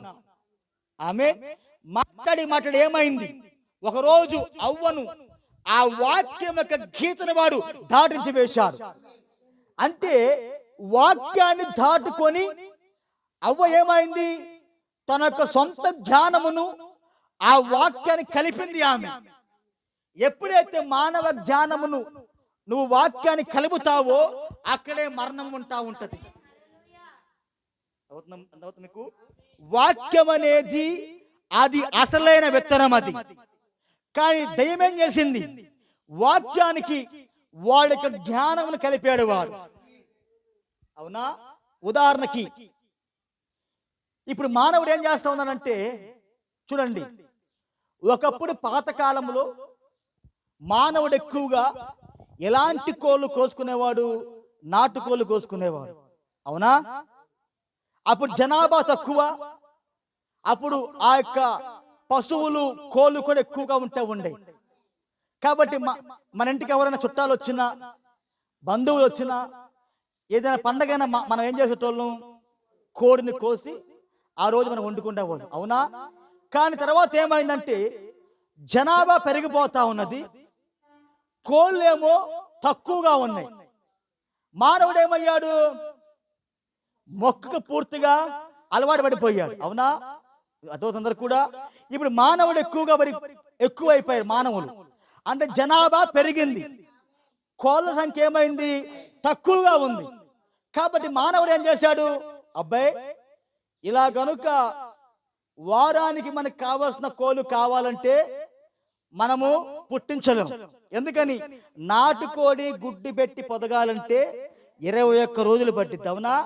మరలా అది పెరిగి పెద్ద కావాలంటే మళ్ళా 1 సంవత్సరం పట్టిద్ది. అబ్బాయి, ఇలా సంవత్సరాలు అయితే మన మానవులకి ఆహారం అందించలేము అని శాస్త్రవేత్తలు ఏం చేస్తారంటే వాడి ఆలోచన, ఆమేన్, చూడండి, వాడి ఆలోచన ప్లస్ దేవుడు పెట్టిన నాటుకోడికి వాడు ఏం చేశాడు? యాడ్ చేశాడు. హల్లెలూయా. ఎప్పుడైతే వాడి ఆలోచన అనగా ఆ సైన్స్, వాడి జ్ఞానము దేవుడి పెట్టిన ఆ యొక్క నాటుకోడికి వాడు కలిపాడు, హైబ్రిడ్ వచ్చింది అక్కడ, అవునా? ఏంటి? ఫారం కోడి వచ్చింది, అవునా? హల్లెలూయా. చూడండి, ఫారం కోడి ఏం చేస్తుంది? గుడ్లు పెడతాయి, కానీ అవి పొదగలు నాటుకోళ్ళలాగా. హల్లెలూయా. ఇప్పుడు ఫారం కోడి ఎలా వచ్చింది? దేవుడు చేసిన సృష్టి ప్లస్ ఇంకోటి మానవుని యొక్క జ్ఞానము రెండూ కలిపినప్పుడు ఏమైంది? హైబ్రిడ్ వచ్చింది అక్కడ. అతోందరూ కూడా సంకర జాతి ఉత్పన్నమైంది అక్కడ, ఆమేన్. అప్పుడు మానవుడు ఇంకా ఆలోచించాడు, ఫారం కోడి చూస్తాకేమో సన్నగా ఉంది, కాటా ఎత్తనేమో కేజీనే వస్తుంది. ఇలా కూడా మనం ప్రపంచం మొత్తానికి ఆహారం సప్లై చేయలేం. కాబట్టి మనం ఏం చేయాలంటే ఇంకా ఎక్కువ బరువు ఉన్న కోళ్ళ మనం తయారు చేయాలి అని మానవుడు ఏం చేశాడు? మళ్ళీ వాడి ఆలోచన, మళ్ళీ ఫారం కోడి, హల్లెలూయా, మళ్ళీ కలిపి ఇండస్ట్రీని పొడిచి, ఆమేన్, ఒక తక్కువ కాలంలో ఏం చేశాడు? వాడు బ్రాయిలర్ కోడిని వాడు అక్కడ తీసుకొచ్చాడు వాడు, ఆమేన్. అంటే మానవుడి ఆలోచన దేవుని వాక్యాన్ని కలిపితే ఏమవుతా ఉన్నది? అక్కడ ఒక సంకర జాతి పుట్టుకొస్తా ఉండదు. అర్థమవుతుందమ్మా? ఇప్పుడు ఎప్పుడైతే మనము ఈ యొక్క హైబ్రిడ్ ఆహారం తింటున్నామో మనం కూడా ఎలా తయారవుతున్నాం? మనం కూడా బ్రాయిలర్ కోళ్ళ తయారవుతా ఉన్నాం, అవునా? నాటుకోళ్ళు ఏ వాతావరణంలో అయినా ఉంటాయి, వర్షంలో అయినా ఉంటాయి, ఎండలో అయినా ఉంటాయి, ఏ సమయానికి ఆ సమయానికి కోతలేస్తా ఉంటాయి, చెట్లు ఎగుతాయి, బిల్డింగ్లు ఎగుతాయి. కానీ ఫారం కోళ్ళు ఎగురుతాయా? బాయిలర్ కోళ్ళు ఎగురుతాయా? ఆమేన్. ఒకప్పుడు ఆ యొక్క అసలైన ఆహారం తిన్న మనుషులు కూడా ఎలా పనిచేసే వాళ్ళు అంటే వాళ్ళు బలంగా పనిచేసేవాళ్ళు. ఎందుకని? దేవుని ద్వారా తయారు చేయబడిన అసలైన ఆహారం వాళ్ళు తిన్నారు కాబట్టి వాళ్ళు బలంగా పనిచేసేటోళ్ళు. 6 గంటలు కావచ్చు, 7 గంటలు కావచ్చు, మట్టి పని కావచ్చు, అది మోత బరువు కావచ్చు, పొలం పని అయిన వాళ్ళు ఎలా చేసేవాళ్ళు? బలంగా చేసేవాళ్ళు. కానీ తర్వాత ఏమైంది? ఆహారములో మార్పు వచ్చేసింది. అలాగే పంటలు పండించే విషయంలో కూడా ఏమైంది? అబ్బాయి, ఇలా కనుక మనం పండిస్తే మనం ప్రపంచానికి ఆహారం అందించలేం. కాబట్టి మానవుడు ఏం చేశాడు? అసలైన విత్తనానికి వాడి జ్ఞానం కలిపాడు. అప్పుడేమైంది? ఎకరాకి 100 బస్తాలు అవుతా ఉన్నాయి, అవునా? ఇలా పండుట ద్వారా ఏమైంది? మనం సంకర జాతిని మనం తింటా ఉన్నాం. ఇది తింటం వల్ల మనం ఏమవుతా ఉన్నాం? మనలో ఉన్న బలం కూడా తగ్గిపోతా ఉన్నది. సరిగ్గా మనం పారబట్టుకొని 2 గంటలు కూడా గంట కూడా పనిచేయలేం. పారబట్టుకొని పొలుగు పట్టుకుని పనిచేస్తే ఏమవుతుంది? రొప్పుతా ఉంటాం. ఎందుకని? మన ఆహారంలో మార్పు వచ్చేస్తుంది కాబట్టి. హల్లెలూయా. అదే నువ్వు అసలైన ఆహారం తింటే నువ్వు బలంగా ఉంటావు. అందుకని శాస్త్రవేత్తలు ఏమంటా ఉన్నారు? ఈరోజు మనము ఎలాంటి ఆహారం తినాలంటే నాటు ఆహారం, హల్లెలూయా, హైబ్రిడ్ చేయని ఆహారం తినాలి అని శాస్త్రవేత్తలు వాళ్ళు అంటూ ఉన్నారు. కానీ ఇప్పుడు మన ప్రపంచం మొత్తం ఎలా తయారైపోయింది? ఎక్కడ చూసినా సరే సంకర జాతి ఆహారమే, అవునా? ఆ సంకర జాతి ద్వారా మనకి ఏమవుతా ఉన్నాం? మనం కూడా చనిపోతా ఉన్నాం, మనం కూడా మరణిస్తా ఉన్నాం. ఒకప్పుడు 100 సంవత్సరాల పాటు జీవించేవారు, ఇప్పుడు 50 సంవత్సరాలకే పోతా ఉన్నాం. ఎందుకని? మన ఆహారములో మార్పుని బట్టి. ఎంత అవుతుందమ్మా? అందరు ఇక్కడే ఉన్నారా? హల్లెలూయా. అంటే మానవుని జ్ఞానము దేవుని యొక్క అసలైన ఆ యొక్క ప్రొడక్ట్ కి విత్తనానికి ఏమైంది? అక్కడ మరణం వచ్చేసింది భౌతికముగా. అలాగే ఆత్మీయముగా కూడా ఆది కాండములో దెయ్యం ఏం చేసింది? వాడి జ్ఞానము, హల్లెలూయా, దేవుని వాక్యానికి వాళ్ళు కలిపాడు. అందుకనే అక్కడ ఆత్మీయంగా వాళ్ళు మరణించారు అక్కడ. ఆమేన్. అందుకనే యేసయ్య అన్నాడు, వాక్యములోంచి మీరు ఏది కూడా తీయకూడదు, వాక్యానికి ఏది కూడా కలపకూడదు. ఎందుకంటే వాక్యమే అసలైన ఆహారము కాబట్టి. ఆమేన్. కానీ ఈరోజు సంఘ శాఖలు ఏం చేస్తా ఉన్నాయి? వాక్యంలోంచి వాళ్ళు తీస్తా ఉన్నారు. ఆమేన్. వాళ్ళ ఆలోచన ఆ వాక్యానికి వాళ్ళు కలుపుతా ఉన్నారు. ఆమేన్. వాళ్ళు ఎలా కలుపుతున్నారు, ఏం చెప్తున్నారు మనం చూడబోతున్నాం ఇప్పుడు. హల్లెలూయా. చూడండి, ఆ కాలంలో కూడా యేసుక్రీస్తు వచ్చేసరికి ఆమేన్, వీళ్ళు ఏమయ్యారంటే ఆ వాక్యమునకు వాళ్ళ సొంత ఆలోచన వాళ్ళు కలిపేశారు అక్కడ. ఆమేన్. మీ అందరికి వాక్యం అర్థమవుతుందా? అంటే పూర్తిగా వాళ్ళు వాక్యం యొక్క గీతను వాళ్ళు దాటుకుని పోయారు. చదవండి ఒకసారి మత్తయి సువార్త 15వ అధ్యాయం మొట్టమొదటి వచనం నుంచి. మత్తయి సువార్త 15వ అధ్యాయము మొదటి వచనం నుంచి చదవండి ఒకసారి. మత్తయి సువార్త 15వ అధ్యాయము మొట్టమొదటి వచనం నుంచి, పేజ్ నంబర్ 16.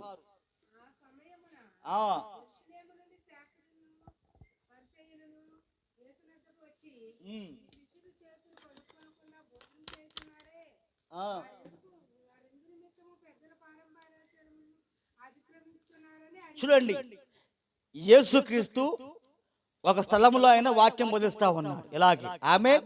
అప్పుడు ఎవరు వచ్చారంటే యెరూషలేము నుంచి శాస్త్రులు మరి పరిసయ్యులు యేసు యొద్దకు వచ్చారు వారు. ఆమేన్.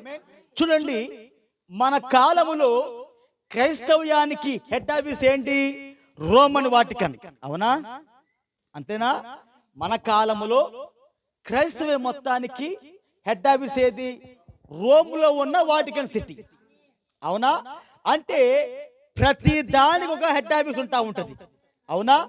ఆ కాలంలో కూడా ఆ యూదా జాతికి మొత్తానికి కూడా హెడ్ ఆఫీస్ ఏంటంటే యెరూషలేమే హెడ్ ఆఫీస్. అది ఇప్పుడు ఎవరు వచ్చారు హెడ్ ఆఫీస్ లోంచి? ఆ శాస్త్రులు పరిసయ్యులు. ఆమేన్. శాస్త్రులు పరిసయ్యులు యేసు యొద్దకు వచ్చారు. వీళ్ళు ఎక్కడి నుంచి వచ్చారు? హెడ్ ఆఫీస్ లో వచ్చారు. ఎవరి దగ్గరికి? యేసు యొద్దకు. ఆమేన్. వాళ్ళేమి చిన్న సంఘంలోంచి రాలా, హెడ్ ఆఫీస్ లో నుంచి వీళ్ళు వచ్చి యేసు యొద్దకు వచ్చి యేసును వీళ్ళు ప్రశ్న అడుగుతూ ఉన్నారు.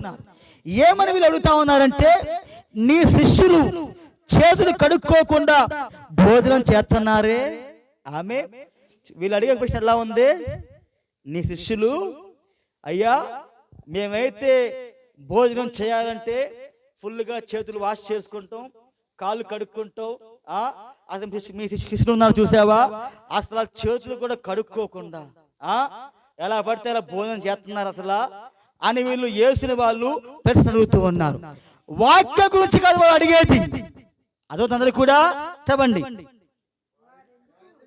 వారు ఎందుకని మన పెద్దలు నియమించిన పారంపర్య ఆచారమును అతిక్రమిస్తా ఉన్నారు. హల్లెలూయా. ఈ చేతులు కడుక్కునేది, కాళ్ళు కడుక్కునేది, అలాగే ఆ డిష్ వాషెస్ అనగా ఆ పాత్రలు శుభ్రం చేసుకునే మొత్తం ఎవరి యొక్క ఆచారం? అది పెద్దలు పెట్టిన ఆచారం. అది వాళ్ళు వచ్చి ఏమడుగుతా ఉన్నారు? వాక్య గురించి అడగట్లా. పెద్దలు పెట్టిన ఆ ఆచారమును ఆ యొక్క శిష్యులు ఎందుకు చేయట్లేదని క్వశ్చన్ వేస్తా ఉన్నారు. వాక్యము కంటే వీళ్ళు ఎక్కువగా దేన్ని గౌరవిస్తా ఉన్నారు? ఆ ఆచారము గురించి వీళ్ళు పాటిస్తా ఉన్నారు. కానీ ఆమేన్, వాక్యాన్ని వీళ్ళు దాటిపోయారు వాళ్ళు. ఎవరైనా కానీ ఒక సేవకుడు మన ప్రాంతానికి వస్తే ఏమడుగుతాం? వాక్యములో మనకు ఏదైనా డౌట్ ఉంటే అడుగుతాం. అవునా? కానీ వీళ్ళేమవుతా అడుగుతా ఉన్నారు, అయ్యా మేము హెడ్ క్వార్టర్లో నుంచి వచ్చాము, అసలు నువ్వేవో మంచి బోధకుడు, అసలు మీ యొక్క శిష్యులు ఉన్నారే వాళ్ళు అన్నం తినడానికి చేతులు కడుక్కోరు, కాళ్ళు కడుక్కోరు, అసలు ఎలా పడితే అలా ఎడ్డిమట్టిగా ఆ యొక్క ఆహారం తినేస్తా ఉన్నారు. అసలు ఈ యొక్క సిస్టమ్ని ఎవరు పెట్టారని తెలుసా? మన పెద్దలు దీన్ని ఒక ఆచారంగా పెట్టారు. వాళ్ళు పెట్టిన ఆచారం అసలు మీ యొక్క శిష్యులు ఎందుకు పాటించట్లేదు అని యేసయ్యని వాళ్ళు ప్రశ్న వేస్తా ఉన్నారు. ఆమె ఎప్పుడైతే వీళ్ళు ప్రశ్న వేస్తారు యేసయ్యకి, ఆయన ఎవరు? వాక్యము ఉన్న దేవుడు ఆయన. ఆయన కూడా వీళ్ళని ఏం చేస్తాడు? ఒక ప్రశ్న వేస్తా ఉన్నాడు ఆయన. చదవండి.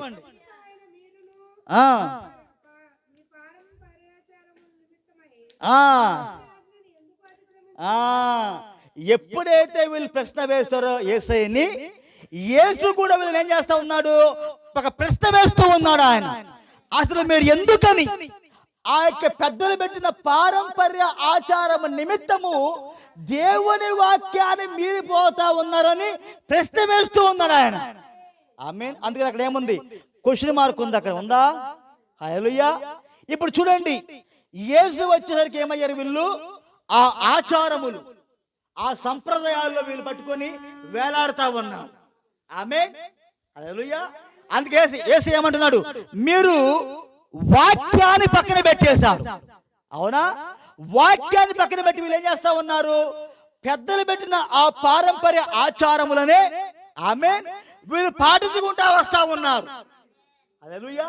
ఏంటి ఆచారాలు? చేతులు కడుక్కోవడం, కాలు కడుక్కోవడం, ఆ పాత్రలు శుభ్రంగా కడుక్కోవడం. ఆమేన్. ఇవన్నీ ఏంటి? వాక్యములో లేదు. హల్లెలూయా. అవన్నీ పర్సనల్ క్రియలయ్యి. హల్లెలూయా. కానీ వీళ్ళు వాక్యము కంటే హల్లెలూయా ఆ పారంపర్య ఆచారానికి ఎక్కువగా వీళ్ళు స్థానమిస్తూ ఉన్నారు. వాక్యాన్ని ఏం చేశారు? పక్కన పెట్టేశారు. హల్లెలూయా. మీ అందరికీ అర్థమవుతుందమ్మా? అంటే వాక్యాన్ని వీళ్ళు ఎలా చేశారంటే శక్తిహీనముగా మార్చేశారు. వాక్యానికి ఉన్న ప్రభావాన్ని వీళ్ళు తీసివేశారు ఆ కాలములో. ఎందుకని? వీళ్ళ సొంత జ్ఞానము వాక్యానికి వీళ్ళు కలిపేశారు అక్కడ. హల్లెలూయా. ఇప్పుడు ఈ కాలంలో కూడా ఆమేన్ మరలా మన కాలములో యేసు వచ్చేసరికి సంఘాల స్థితి ఎలా ఉందంటే వాక్యాన్ని వీళ్ళు కూడా పక్కన పెట్టేశారు. అవునా? ఇప్పుడు కూడా అలాగే ఉన్నదా? వాక్యాన్ని పక్కన పెట్టేసి ఎవరైతే ఆ యొక్క పెద్దలు పెట్టారో ఆ ఆచారములని ఈరోజు సంఘ శాఖల వాళ్ళు వాక్యము కంటే ఎక్కువగా వాళ్ళు పాటించుకుంటా వస్తా ఉన్నారు. వాక్యానికి వాళ్ళు స్థానం ఇయ్యరు. వాక్యము కంటే ఎక్కువగా పెద్దలు పెట్టిన పారంపర్య ఆచారాలకే ఎక్కువ స్థానం ఇస్తా ఉన్నారు. అంటే ఈ రోజు కూడా సంఘ శాఖలు ఏం చేస్తా ఉన్నాయి? వాక్యములో ఉన్న శక్తిని వాళ్ళు తీసివేస్తా ఉన్నారు. వాక్యానికి ఉన్న ప్రభావాన్ని వాళ్ళు తీసివేస్తా ఉన్నారు ఈ కాలంలో కూడా. హల్లెలూయా. ఆ కాలంలో ఏం జరిగిందో ఈ కాలంలో కూడా మన కళ్ళ ముందు అదే జరుగుతా ఉన్నది. ఆమేన్. హల్లెలూయా. చదవండి. నీకు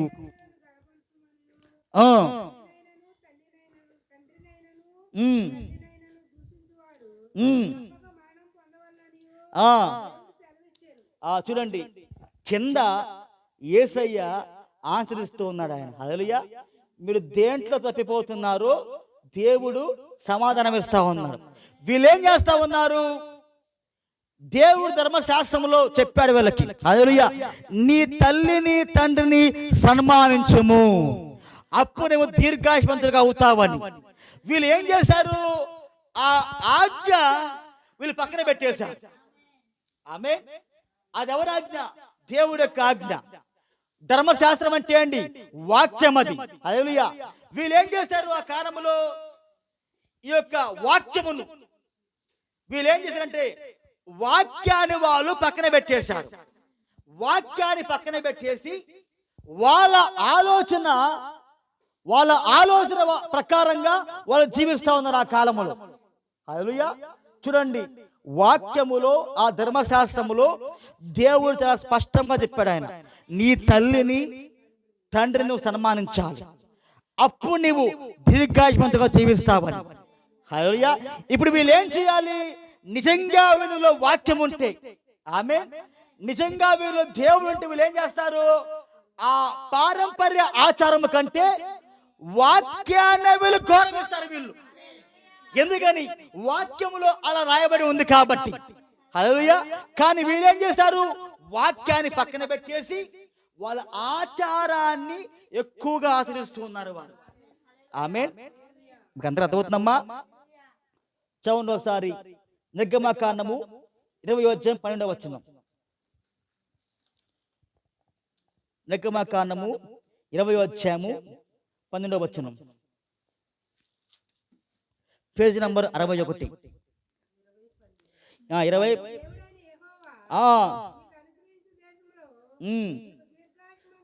చూడండి, ఆ పాలస్తీనా దేశంలో వీరు దీర్ఘాయుషులుగా జీవించాలంటే ఏం చేయాలి? నీ తల్లిని, చదవండి, నీ తండ్రిని సన్మానించాలి. చూడండి, సన్మానించడం అర్థం ఏంటి? గౌరవించాలి. అంతేగాని అమ్మ, మమ్మీ, డాడీ 2 కుర్చీలు వేస్తాను, కూర్చోండి, మీకు సెలవు కప్పుతాను, దండత్త అంటే అదిగా సన్మానించడం అంటే. ఆమేన్. వాళ్ళు ఏం చేయాలి? కుమారులు కుమార్తెలు తండ్రిని తల్లిని వాళ్ళు గౌరవించాలి. ఆమేన్. తెలుగులో సన్మానం రాస్తుంది, కానీ ఇంగ్లీష్లో హానర్ అంటే ఏంటి? గౌరవించవలను. హల్లెలూయా. ఎందుకంటే నువ్వు చిన్న వయసులో ఉన్నప్పుడు, ప్రవక్త అంటాడు, నువ్వు చిన్న వయసులో ఉన్నప్పుడు నువ్వు పిల్లలు ఏం చేస్తా ఉంటారు? పాగుతా వాళ్ళు నుంచొని నడవడానికి ప్రయత్నిస్తూ ఉంటారు. అప్పుడు తల్లి ఏం చేస్తూ ఉంటుంది? తల్లి కానీ తండ్రి కానీ వాడి యొక్క చెయ్యి పట్టుకొని ఆ పిల్లవాడిని వాళ్ళు మెల్లగా ఎలా నడవాలో నేర్పిస్తూ ఉంటారు. నువ్వు నడవలేని స్థితిలో నీ తల్లిదండ్రులు ఏం చేశారు? నీకు నువ్వు ఎలా నడవాలో నీకు వాళ్ళు చెయ్యి పట్టుకొని నడక నేర్పించారు. నీకు రోగం వచ్చినప్పుడు వాళ్ళు ఏం చేశారు? నేను ఆసుపత్రికి తీసుకుని పోయి, ఆమేన్, నువ్వు రోగిగా ఉండి ఆ యొక్క మంచంలో పడిపోయినప్పుడు వాళ్ళు ఏం చేశారు? నిద్ర ఉండదు, అవునా, మా పిల్లోడికి బాగోలేదు, మా పిల్లకి బాగోలేదని వాళ్ళు ఆ యొక్క ఆసుపత్రిలో నిద్రాహారాలు లేకుండా నీకు ఎప్పుడు తగ్గిపోయిద్దని వాళ్ళు ఎదురు చూస్తూ ఉండేవారు. ఆమేన్. నువ్వు పెరిగి పెద్దయ్యో, నువ్వు చదువుకునేందుకు వాళ్ళ యొక్క డబ్బును ఖర్చు పెడతా ఉండేవారు. వాళ్ళు తినకపోయినా వాళ్ళు ఏం చేస్తూ ఉంటారు? వాళ్ళు సంపాదించిన ఆ యొక్క ధనమును నీ యొక్క చదువు కోసం, నీకు బట్టలు కావాలంటే బట్టలు కొని పెడతా ఉంటారు, నీకు చదువు కోసం వాళ్ళు ఖర్చు పెడతా ఉంటారు. అవునా, నువ్వు చదువుకున్నావు, మంచిగా ఉద్యోగం సంపాదించావు, ఇప్పుడు నువ్వేం చేయాలి? తండ్రి daddy bye bye, mummy daddy bye bye అంటావా? హల్లెలూయా. అట్టా నువ్వు అన్నావా, నువ్వు దేవుని దృష్టికి స్థాపకస్తులుగా మారిపోతా ఉంటావు. హల్లెలూయా. ఎందుకంటే నీ తల్లి తండ్రి నీ కోసం వాళ్ళు ఎన్నో త్యాగాలు చేస్తుంటారు. నీకు బాగోలేనప్పుడు డాక్టర్ గారు అంటారు, అమ్మా, మీ పిల్లోడికి ఇంత డబ్బు ఖర్చు పెడితే తగ్గిద్ది అంటారు, అవునా? అప్పుడు మీ డాడీ ఏమంటాడు? మా ఆస్తి అమ్మైనా సరే నేను ఖర్చు పెడతానండి, దయచేసి నా పిల్లోడికి రోగం తగ్గిపోవాలి. ఆమేన్. అంటే నీ కోసం వాళ్ళు ఏం చేయబోయారు? వాళ్ళు ఉన్న ఇల్లును మొత్తాన్ని కూడా అమ్మేసిపడ్డారు. ఆమేన్. కానీ వీడు పెద్ద చదువుకొని తర్వాత ఏమవుతా ఉంటాడు? మమ్మీ డాడీని తీసుకెళ్ళి వృద్ధాశ్రమాల్లో జాయిన్ చేస్తా ఉంటాడు. మమ్మీ డాడీ, మీ కోళ్ళు గారు చూడండి అంటున్నామా? అందరూ అదవుతుందా? అందరూ కూడా చూడండి. కోడల్ని ఇంగ్లీష్లో ఏమంటారంటే డాక్టర్ ఇన్ లా. అంటే అర్థం ఏంటి? చట్ట ప్రకారంగా ఆమె కూతురు అత్తకి, అవునా? మామగారిని ఏమంటారంటే ఫాదర్ ఇన్ లా. అంటే చట్ట ప్రకారంగా ఆయన తండ్రి. ఎవరికి? కోడలకి, అవునా? ఇప్పుడు కొడుకు ఏం చేయాలి? తల్లిని తండ్రి గౌరవించాలి. ఎందుకని? ఒకప్పుడు నిన్ను వాళ్ళు పోషించారు, ఒకప్పుడు నువ్వు నవలేకున్నప్పుడు నువ్వు చేయబడి నడిపించారు వాళ్ళు. హల్లెలూయా. ఇప్పుడు వాళ్ళు ఏమయ్యారు? వృద్ధాప్యంలోకి వచ్చారు. అప్పుడు కొడుకు కూతురు ఏం చేయాలా? ఆ తల్లిని తండ్రిని వాళ్ళు చక్కగా వాళ్ళు చూసుకోవాలి. కానీ ఈరోజు ఏం చేస్తా ఉన్నారు? మమ్మీని డాడీని తీసుకెళ్ళి వృద్ధాశ్రమంలో పడేస్తా ఉన్నారు, అవునా? మమ్మీ డాడీ, నువ్వు హాస్టల్లో ఉండవే, నీకు నెలకి అంత అవసరమైతే అంత డబ్బులు కడతాను అని శుభ్రంగా ఏం చేస్తా ఉంటారు కొడుకులు కుమార్తెలు, అవునా? అర్థమవుతుందమ్మా? హల్లెలూయా. అసలే మాకు కుదరట్లేదు, ఉద్యోగంలో బాగా బిజీ అయిపోయాను, మీ కోళ్ళేమో అసలు మీ కోళ్ళేమో అసలు ఏది పట్టుకోదు అసలు. అర్థమవుతుందా? ఇంకానికి ఏంటి? బాగా సుకుమారం ఎక్కువ, అవునా? చూడండి, ఈ కాలంలో వచ్చేవాళ్ళు అసలు పని చేస్తాక ఇష్టపడతారు. ఏదైనా మాట్లాడావంటే అంటులతో మిషన్ ఉందిగా తీసుకురా అంటున్నారా, ఆ మిషన్ ఉందిగా తీసుకురా. కానీ ఒకప్పుడు ఏం చేసేవాళ్ళు? పొద్దున్నే లేచి చక్కగా అంటులు తోముతా ఉండేవాళ్ళు, బట్టలు ఉతుకుతా ఉండేవాళ్ళు, ఇల్లు ఊసుకుంటా ఉండేవాళ్ళు. కానీ ఈ కాలంలో ఏమైంది? మొత్తం పూర్తిగా మారిపోయింది, అవునా? హల్లెలూయా. కాబట్టి ఈ వృద్ధులు మొత్తం ఏమవుతా ఉన్నారు? ఇంట్లోంచి షిఫ్ట్ అయిపోతారు ఎక్కడికి? వృద్ధాశ్రమంలోకి. తీసుకుని వెళ్ళి అక్కడ జాయిన్ చేసి డబ్బులు కడతా ఉన్నారు. పైగా నెలకోసారి వెళ్ళి చూస్తా ఉంటారు. మమ్మీ బాగున్నావా, బాగా చూసుకుంటున్నారా, ఆరోగ్యం బాగుందా? హల్లెలూయా. అది కాదు ఒక కుమారుని బాధ్యత. హల్లెలూయా. ఎలా గౌరవించాలి? వాళ్ళు వృద్ధాప్యంలో ఉన్నప్పుడు వాళ్ళకి ఏదైనా రోగం వస్తే మనం తీసుకొని చూపించాలి. దాన్ని దేవుడు చూస్తూ ఉంటాడు అక్కడ. అలా కాకుండా నువ్వు వృద్ధాశ్రమంలో జాయిన్ చేసి రోగం వచ్చినా రొప్పు వచ్చినా వాళ్ళే చూసుకుంటారంటే దేవుడు దానికి ఒప్పుకోడు ఆయన. ఎందుకంటే నువ్వు దేవుని వాక్యాన్ని మీరిపోయావు కాబట్టి నీకు దీవెన అనేది ఎంత మాత్రం ఉండదు అక్కడ. హల్లెలూయా. కాబట్టి ఒక కుమారుడు ఏం చేయాలి? వాళ్ళ తల్లిని తండ్రిని గౌరవించాలి. వారు వృద్ధాప్యములో ఉన్నప్పుడు ఆ తల్లిని తండ్రిని వాళ్ళు సమయానికి వాళ్ళు హాస్పిటల్ తీసుకుని వెళ్తూ ఉండాలి. రోగాలు వస్తాయి, అవునా? రోగాలు వస్తాయి, ఎన్నో వ్యాధులు వస్తా ఉంటే అప్పుడు కొడుకు కూతురు ఏం చేయాలి? కొడుకులు కానీ కూతుర్లు కానీ ఆ తండ్రి పట్ల లేదా ఆ తల్లి పట్ల వాళ్ళు జాగ్రత్త కలిగి ఉండాలి. ఎందుకని దేవుని యొక్క వాక్యం అది. హల్లెలూయా. ఎవరిలో అయితే దేవుని వాక్యం ఉంటుందో, ఏ కొడుకుకైతే ఏ కూతురికైతే దేవుని పట్ల భయం ఉంటుందో వాళ్ళు మాత్రమే వాక్యాన్ని వాళ్ళు ఫాలో అవుతూ ఉంటారు. ఎందుకని దేవుడు ఆజ్ఞాపించాడు కాబట్టి, వీళ్ళ లోపల వాక్యం ఉంది కాబట్టి నా తల్లిని తండ్రిని నేను గౌరవించాలి. ఎందుకంటే వాళ్ళు వృద్ధాప్యంలో ఉన్నారు కాబట్టి. హల్లెలూయా. ఈరోజు కోడళ్ళు కూడా అంటే చట్ట ప్రకారంగా ఆమె కూతురు, ఆమె, అవునా? ఇప్పుడు కూతురు ఎలా ఉండాలా? రూతులాగా ఉండాలి ఆమె. ఆ రూతు ఎలాగైతే తన అత్తగారిని నయోమిని ఆమె గౌరవించింది, ఆమె నయోమిగా ఆమె సేవ చేసింది ఆమె. హల్లెలూయా. ఇప్పుడు కూడా కోడలు ఎలా ఉండాలా? ఆమెలో వాక్యం ఉంటే, ఆమెకు దేవుని భయం ఉంటే ఒక రూతులాగా ఉంటుంది ఆమె. హల్లెలూయా అంటే ఉంటున్నారమ్మా. కానీ రోజు వాక్య భయం లేదు, వాళ్ళ లోపల వాక్యం లేదు. ఉంటున్నారా? సమయానికి పెద్దోళ్ళకి ఏం చేయాలా? ఆహారం పెట్టాలి, అవునా? చాలా మంది నేను చూస్తూ ఉంటా, నేను చాలా మంది ఇళ్ళకి వెళ్తా ఉంటా, సాక్ష్యాలు చెబుతూ ఉంటారు. ఆమేన్, ఆమె. హల్లెలూయా. చూడండి, వాళ్ళు చెబుతా ఉంటారు. ఒక ఆమె నేను విజయవాడ వెళ్ళినప్పుడు నాకు ఒక ఆమె సాక్ష్యం చెబుతా ఉంది. అయ్యా, నేను అడిగేంత వరకు వీళ్ళు నాకేం బెటర్ అయ్యా. హల్లెలూయా. చూడండి, ఒక నిజమైన కొడుకు, ఒక నిజమైన కుమార్తె, ఒక నిజమైన డాటర్ ఇళ్ళ సమయానికి వాళ్ళకి ఆహారం ఇస్తూ ఉంటారు, సమయానికి వాళ్ళు వాయిద్యాన్ని అందిస్తూ ఉంటారు. ఎందుకని? దేవుని యొక్క వాక్యము కాబట్టి. హల్లెలూయా. అలా కనుక మనం చేయబోతే ఏమైంది? నువ్వు దేవునికే నువ్వు వ్యతిరేకంగా నువ్వు పోతూ ఉన్నావు అంటే వాక్యానికి విరోధం కాబట్టి నువ్వు క్రీస్తు రోజుగా నువ్వు మారిపోతూ ఉన్నావు. హల్లెలూయా. వాక్యంలో ఉన్నది, ఎవరైతే తల్లిని తండ్రిని చూసుకోరో వాళ్ళ కళ్ళని లోయకాకులు పొడుస్తాయని. ఆమేన్. అంటే రేపు ఆ యొక్క మహాసముల కాలములో నువ్వు బ్రతికుండగానే జంతువులకు పక్షులకు ఆహారంగా మారిపోతావు. ఎందుకని? వాక్యాన్ని నువ్వు మీరిపోయావు కాబట్టి ఆ యొక్క శాపం అనేది నీ మీదకి వచ్చేస్తా ఉంటుంది అక్క. ఇప్పుడు ఈ శాస్త్రుల పరిచయాలు కూడా యేసయ్య వచ్చేసరికి దేవుడు చెప్పిన వాక్యాన్ని వాళ్ళు మీరిపోయి దేవుడు చెప్పిన దాన్ని ఆ ఆచారాలు పట్టుకుని మీరు వేలాడుతా ఉన్నారు. హల్లెలూయా. మీ అందరికీ అర్థమవుతుందమ్మా? చూడండి, వాళ్ళు ఏమంటున్నారంటే, మీరైతే ఒకరు తన తండ్రి అయినను తల్లి అయిన చూచి నా వలన నీకేది ప్రయోజనమగును అది దేవార్పితమని చెప్పిన ఎడల అతడు తన తండ్రి అయినను తల్లిను ఘనపరచక్కలేదని చెప్పుచున్నారు. హల్లెలూయా. వీళ్ళు పైగా ఏమంటున్నారు? మమ్మీ, నిన్ను దేవుడే చూసుకుంటాడు. హల్లెలూయా అని చెప్పి ఏం చేస్తా ఉన్నారు? చేతులు వీళ్ళు ఈజీగా దులుపుకుంటా ఉన్నారు అని వాక్యం అంటా ఉన్నది. హల్లెలూయా.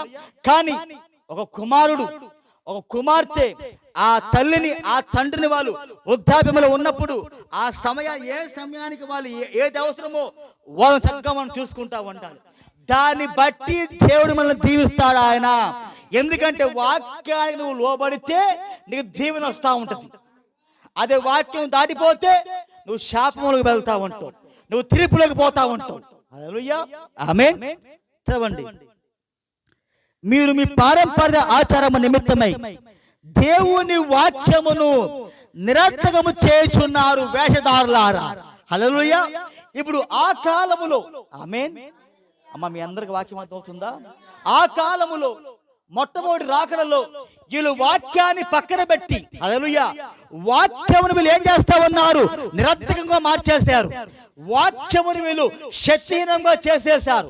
దేన్ని బట్టి? వీళ్ళ యొక్క సొంత ఆచారము ద్వారా వాక్యాన్ని వీళ్ళు పక్కన పెట్టేశారు ఆ కాలములో. ఆమేన్, హల్లెలూయా. ఇప్పుడు ఈ కాలములో కూడా, ఆమేన్, సంఘ శాఖలు కూడా వాళ్ళు ఏం చేశారంటే వాక్యాన్ని వాళ్ళు పక్కన పెట్టి మానవుని ఆలోచన, ఆమేన్, ఆ పారంపర్య ఆచారం వాళ్ళు పట్టుకొని వేలాడుతూ ఉన్నారు. చూడమ్మా, మెదవుతుందా? హల్లెలూయా. చూడండి, ఈ కాలంలో ఆచారాలు ఏంటి అసలు చూసి ముగించి వెళ్తాం, ఓకేనా? చూడండి,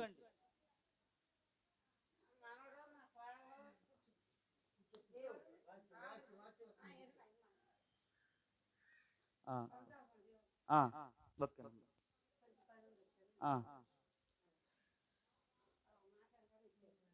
సరే సరే.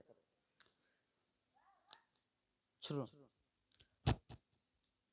మీకు అందరికి వాటి పడిపోతుందా? ఎక్కడే ఉన్నారా? మూంచి వేస్తాను, మీరేమనుకో కొంచెం. చూడండి, ఆ కాలంలో ఎట్లా ఉన్నారు ఆ సంఘాల పరిస్థితి? వాక్యాన్ని వదిలిపెట్టి మానవుడు పెట్టిన ఆచారములే వాక్యము కంటే ఎక్కువగా వాళ్ళు చేస్తా ఉన్నారు. ఇప్పుడు ఈ కాలంలో అసలు ఆచారములు ఏంటి? ఆమె ఉదాహరణకి 40 రోజులు మాలేసుకోవడం వాక్యంలో ఉందా? అది ఎవరు పెట్టిన ఆచారం? అది పెద్దలు పెట్టిన ఆచారం. అవునా? మొట్టమొదటి దాన్ని ఎవరు ప్రారంభించారంటే తల్లి సంఘమైన, వినండి, తల్లి సంఘమైన రోమన్ క్యాథలిక్ వాళ్ళు దాన్ని ప్రారంభించారు. అది ఎవరి ఆచారం? అది లోకములో ఉన్న ఆచారం తీసుకొచ్చి అంటే క్రైస్తవంలో కలిపేశారు. ఆమేన్. ఇప్పుడు వాక్యంలో ఉందా? అది వాక్యంలో లేదది. హల్లెలూయా. ఇప్పుడు మనోళ్ళు ఏం చేయడం మొదలు పెట్టారు? ఇక వాక్యం కంటే ఎక్కువగా ఈ 40 రోజులు కూడా ఆమేన్ ఎక్కువగా ఆ తెల్ల చొక్క, తెల్ల ప్యాంటు, బులుక్ కన్నవ, వాళ్ళైతే బ్లాక్ అండ్ బ్లాక్. అవునా? అసలు మనం వాళ్ళు కాపీ కొడితే కాబట్టి మనం కలర్ మారుతాం. ఏం చేశారు? ఆ లేచి మనం వేస్తే కాపీ కొట్టారు అనుకుంటారు కాబట్టి మనం వైట్ అయినా వెయిట్ వేద్దామని ఆ కాపీని వీళ్ళు వేరే రంగు మార్చారు. అక్కడ వాళ్ళు 2 రోజులు వేస్తారు, ఇక్కడ కూడా సేమ్ అన్ని రోజులు. అవునా? ఈ 40 days కూడా అది ఆచారం. ఆచారం వాక్యమా? అపోస్తులు ఎవరు కూడా దాన్ని పాటించడం. ఇతర అపోస్తులు ఎక్కడైనా కానీ, ప్రవక్తలు ఎక్కడైనా కానీ 40 రోజులు వాళ్ళు ఆ యొక్క దాన్ని ఏమంటారు, ఆ యొక్క దాన్ని పాటించారా? సమాధానాలు పాటించారా? పాటించలేదు. మాలు వేసుకున్నారా? లేదు. మరి అపోస్తుల కార్యములు లేని వాక్యం, ఆ యొక్క సంప్రదాయము ఎలా వచ్చింది రోజు? అది వాళ్ళ సంఘబద్ధులు పెట్టారు. దాన్ని వాళ్ళు వాక్యం కంటే ఎక్కువగా చేస్తా ఉన్నారు. ఇప్పుడు ఆ 40 రోజులు కూడా వైట్ షర్ట్, వైట్ ప్యాంట్ వేసుకోవాలి, చెప్పులు వేసుకోకుండా వాళ్ళు ఒట్టి కాలుతో నడపాలి. ఎండైనా సరే, ఎండైనా కాలుకుంటా నడుస్తూ ఉండాలి.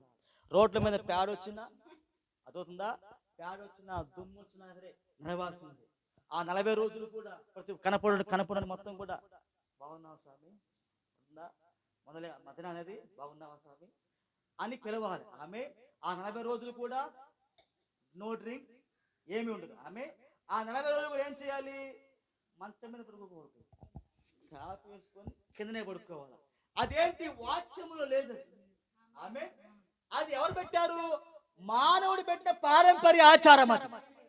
హల్లెలూయా. సరే, ఈ 40 రోజులు కూడా వీళ్ళు ఈ ఆచారమును వాక్యము కంటే ఎక్కువగా పాటిస్తా ఉన్నారు. హల్లెలూయా. తెల్ల వైట్ అండ్ వైట్ చెప్పులు లేకపోవడం, దీనిలో బులుక్ కండ వేసుకోవడం, కింద పడుకోవడం, ఇవన్నీ ఏంటి? వాక్యమా? వాక్యములో లేని ఆచారం అది. కానీ దీన్ని ఎలా చేస్తున్నారు? చాలా నిష్ఠగా చేస్తా ఉన్నాం. సరే, మనం అడుగుతాం, అయ్యా ఇది బైబిల్లో ఎక్కడైనా ఉందా అని అడిగామనుకో, బైబిల్ పక్కన పెట్టండి సారు, పెద్దయ్య గారు చెప్పాడు, మా అయ్యగారు ఏం చెప్పిండు, అదే మాకు వేదం అది. ఆమె అంటే పెద్దలు ఏం చేస్తా ఉన్నారు, వాక్యాన్ని చూస్తున్న వాళ్ళు ఆయన పెద్ద గుడిలో పెద్దయ్య గారు ఏం చెప్పారు దాన్ని వాళ్ళు పాటిస్తూ మొదలు పెట్టా ఉంటారు. అంటే వాక్యము కంటే యేసు కంటే ముఖ్యముగా ఆ పెద్దల పారంపర్య ఆచారమునే పాటిస్తా ఉన్నారు ఈ కాలంలో కూడా. రోజంతా భర్త మాలు వేసుకుని కింద పడుకున్నాడు, కింద పడుతున్నాడు. ఆమె ఈలోగా ఏమైందంటే చేలు వచ్చింది కిందకి. అవునా? చేలు రాగానే భర్తకి మెలకు వచ్చి భర్త లేచి బాలస్వామి తేలు స్వామి వచ్చాడు, చీపురు స్వామి తీసుకున్నాడంట. బాలస్వామి తేలు స్వామి వచ్చాడు, చీపురు స్వామి తీసుకుని చెప్పాడంట. కొంచెం వాడలో వెటకారంగా మాట్లాడుతూ ఉంటారుగా, చీపురు స్వామి లేడుగా చెప్పు స్వామి తీసుకురామంటావా అడుగుతుందా. అంటే ఏమైంది, రోజు వాక్యము కంటే మానవుడు పెట్టిన ఆలోచన వాళ్ళు ఎక్కువగా పాటిస్తూ ఉన్నారు, ఎక్కువ స్థానం ఇస్తూ ఉన్నారు, నిష్ఠగా చేస్తా ఉన్నారు. కానీ దానివల్ల ఉన్న ఉపయోగం ఉందా? ఎలాంటి ఉపయోగం నీకు లేదు అక్కడ. అవునా? హల్లెలూయా. ఆ తర్వాత రోమన్ క్యాథలిక్ వాళ్ళు, సంఘ శాఖల వాళ్ళు ఏదో ఒక రోజు కోడిగుడ్డు తినరు వాళ్ళు. అది వాక్యంలో ఉందా? వాక్యంలో లేదు. అంటే పెద్దలు చెప్పిన పారంపర్య ఆచారమునే వాక్యము కంటే వాళ్ళు ఘనంగా ఆచరిస్తా ఉన్నారు. ఆమె ఇప్పుడు వాక్యములు ఏమున్నది, ప్రతి ఒక్కడు కూడా మీ పాపాలు పోవాలంటే మీరు ప్రభువైన యేసుక్రీస్తు నామములో బాప్తిసం తీసుకోవాలి. అది దేవుని యొక్క వాక్యం అది. కానీ వాళ్ళ పెద్దలు ఏం చేశారు, ఆ వాక్యాన్ని వాళ్ళు మార్చివేశారు. అక్కడ వాళ్ళు ఏం తీసుకొచ్చారు, జ్ఞానస్థానం తీసుకొచ్చారు. అవునా? అదేంటి, మానవుడు పెట్టిన ఆలోచన, మానవుని యొక్క ఆచారం అది. ఆమేన్. ఇప్పుడు దేవుని వాక్యం కంటే వాళ్ళు దేన్ని ఎక్కువగా చేస్తా ఉన్నారు, మానవుడు పెట్టిన ఆలోచననే వాళ్ళు ఎక్కువగా చేస్తా ఉన్నారు. అందుకనే వచ్చిన ప్రతి ఒక్కరు కూడా ఏం చేస్తా ఉంటారు, జ్ఞానస్థానం చెబుతా ఉంటారు. అవునా? అమ్మ నీ స్థానం అనేది అయిపోయింది. అదేంటి, వాక్యం కాదు, మానవుని ఆలోచన, మానవుని యొక్క పారంపర్య ఆచారం అది. హల్లెలూయా. ఆ తర్వాత ఇంకొకరు ఏం చేస్తారంటే జెండా కింద బాప్తిసం ఇస్తా ఉంటాడు. జెండా కింద, జెండా ఎలా ఉంటది? అవునా? నువ్వేం చేయాలి, ఇటేపు నుంచి అటేపు వెళ్ళాలి, నోట్లో ఉప్పు వేసుకొని. జెండా ఎలా ఉంటది, ఇటేపు నుంచి నువ్వు అటేపు వెళ్ళాలి. అది బాప్తిసం అయిపోయింది. ఆ జెండా కింద బాప్తిసం అది. అదేంటిది, వాక్యంలో ఉందా? వాక్యంలో లేదు. అది అదేంటి, మానవుని యొక్క ఆచారం అది. సంఘాలు ఏం చేస్తా ఉన్నాయి, వాక్యము కంటే ఎక్కువగా మానవుని యొక్క ఆచారానికే వాళ్ళు ఎక్కువగా స్థానం ఇస్తూ ఉన్నారు. ఆమేన్. హల్లెలూయా. వాక్యములో ఉన్నది ఒకని పాదాలు ఒకరు కొడుక్కోవాలని. అదేంటి, లేఖనం అది, వాక్యం అది. కానీ మానవుడు ఏం చేశాడు, వారి ఆలోచన, వారి ఆచారము వాక్యములో ఉన్నదాన్ని పీకేసి. ఆమేన్. ఎవడు కడుక్కుంటాడా ఈ కాళ్ళు? అప్పుడు కడిగారు లేవయ్యా, ఇప్పుడు ఎవరు కడుగుతారు కాళ్ళు? నువ్వు కడుగుతావు ఒక ఆయన అన్నాడు చెబితే, అప్పుడు కడిగారు కానయ్యా, ఇప్పుడు ఎవరు కడుక్కుంటా, నాకు కాళ్ళు కడుగుతావా? కడుగుతా. ఏం చేశారు సంఘ శాఖలు? వాక్యమును తీసివేసి పెద్దల పారంపర్య ఆచారమును వాళ్ళు వాక్యాన్ని కలిపేశారు. ఇక్కడ అంటే సంఘాలు ఆత్మీయముగా చచ్చిపోయిన ఈ కాలములో, హల్లెలూయా, ఆ రోజు ఆ కాలంలో ఎలాగైతే సంఘాలు ఉన్నావో ఈ కాలంలో కూడా మానవ ఆచారాలు, మానవ సంప్రదాయాలు ఆమేన్ సంఘంలోకి వచ్చేసాయి. ఆమేన్. ఆ తర్వాత చాలా విషయాలు ఉన్నాయి. ఆమేన్. పాపం సంఘంలో ఒక వ్యక్తి ధామం చచ్చిపోయాడు. అవునా? వీళ్ళు అంటారు, అయ్యా చచ్చిపోయిన 3వ రోజునే దినకర్మ చెయ్యాలి. ఆమేన్. అది ఎవరు పెట్టింది, దేవుడా మానవుడా? ఇప్పుడు మానవుడు అంటాడు, అలా చేయకపోతే మన కుటుంబం మొత్తానికి కూడా అరిష్టం అంటాడు. ఆమేన్. కానీ వాక్యంలో ఎక్కడ అలా లేదు. హల్లెలూయా. 30 రోజులకు కానీ 40 రోజులకు కానీ చేయకపోతే మనకు మొత్తం కూడా అరిష్టం అంటాడు. ఆమేన్. ఆ రోజుల్లో పెట్టుకోవాలి, పెట్టుకోకూడదా? హల్లెలూయా. కానీ మానవుడు ఏం చేస్తా ఉన్నాడు, వాక్యము కంటే ఎక్కువగా దాన్నే వాళ్ళు పాటిస్తామన్నారు ఈరోజు. అవునా? ఈరోజు సంఘ శాఖల్లో కూడా అదే జరుగుతా ఉంది. ఆమేన్, హల్లెలూయా. అంటే టోటల్ గా ఈ కాలంలో కూడా యేసయ్య వచ్చేసరికి ఆమేన్ వాళ్ళ యొక్క పారంపర్య ఆచారం నిమిత్తము దేవుని వాక్యమును శక్తిహీనముగా మార్చివేశారు ఈ కాలంలో కూడా. హల్లెలూయా, ఆమేన్. అందుకని యేసయ్య ఏమంటున్నాడు? వేషధారులారా అంటున్నాడు ఆయన. ఎవరిని పట్టుకొని? పాస్టర్లను పట్టుకొని ఏమంటున్నాడు ఆయన? వేషధారులారా అంటున్నాడు ఆయన. ఆమేన్. విశ్వాసులు కాదు, పాస్టర్లను పట్టుకున్న ఆయన. హల్లెలూయా. చూడండి, ప్రతి ఆచారములు సంఘంలోకి వచ్చేసాయి. హల్లెలూయా. మీకు అందరూ అర్థమవుతుందమ్మా? కాబట్టి ఆచారం అనేది దేవుని యొక్క వాక్యము కాదది. ఆమేన్, హల్లెలూయా. వాక్యం అనేది. కాబట్టి మానవుని ఆచారం కంటే మనము దేనికి స్థానం ఇవ్వాలంటే దేవుడి వాక్యంలో ఏం చెప్పాడో మనము దానికే స్థానం ఇవ్వాలి. ఆచారంలోకి పక్కన పెట్టి హల్లెలూయా నా దేవుడు చెప్పాడా లేదా మనం చూసుకోవాలి. హల్లెలూయా. అలా ఎవరు చూస్తారంటే కేవలము ఎన్నికలో ఉన్న వారు మాత్రమే చూస్తారు. ఎన్నికలో లేకపోతే ఆ లోకముతో పాటు వాళ్ళు కొట్టుకుపోతా ఉంటారు. హల్లెలూయా. చూడండి, నదిలో చచ్చిన చేపలు ఉంటాయి, బతుకున్న చేపలు ఉంటాయి. అవునా? చచ్చిన చేపలు ఏమవుతా ఉంటాయి? ప్రవాహానికి అమడబడి కొట్టుకుపోతా ఉంటాయి. అవునా? కానీ బతుకున్న చేపలు ప్రవాహానికి ఎదురుగా ఎదుగుతా ఉంటాయి. హల్లెలూయా. ఈరోజు విశ్వాసులు కూడా ఎవరైతే ఆత్మీయంగా జీవించున్నారో వాళ్ళు ఏం చేస్తారక ఆ లోకం అనే ఆచారాలకు, లోక సిద్ధాంతాలకు వాళ్ళు వ్యతిరేకంగా పోతా ఉంటారు. అదే నువ్వు ఆత్మీయంగా సస్తే ఏముందయ్యా, మన లోకంలో ఉన్నాం, నలుగురితో పాటు కలిసి ఉన్నాం కాబట్టి వాళ్ళతో పాటు మనం కలిసిపోతా ఉంటాం. అలా ఎవరు చేసేది? సత్యం చేపలే. కానీ బతికిన చేపలు ఏం చేస్తూ ఉంటాయి? ప్రవాహానికి, సిద్ధాంతాలకు, ఆచారాలకు అవి వ్యతిరేకంగా ఈదుతా ఉంటాయి. అవన్నీ కూడా రోజు బతుకున్న విశ్వాసి కూడా ఆచారానికి, సిద్ధాంతానికి, మానవ పారంపర్య ఆచారములకు వ్యతిరేకంగా పోతా ఉంటారు. అదే సత్యాన్ని ఆత్మీయంగా కొట్టుకుని పోతా ఉంటారు, లోకాచారం. ఆమేన్.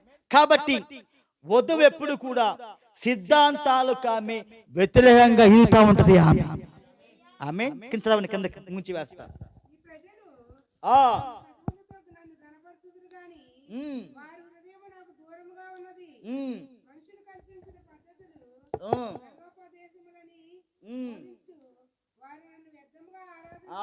చూడండి, ఈ ప్రజలు తమ పెదవులతో నన్ను ఘనపరుస్తారు, కానీ వారి హృదయము వాక్యానికి దూరముగా ఉన్నది.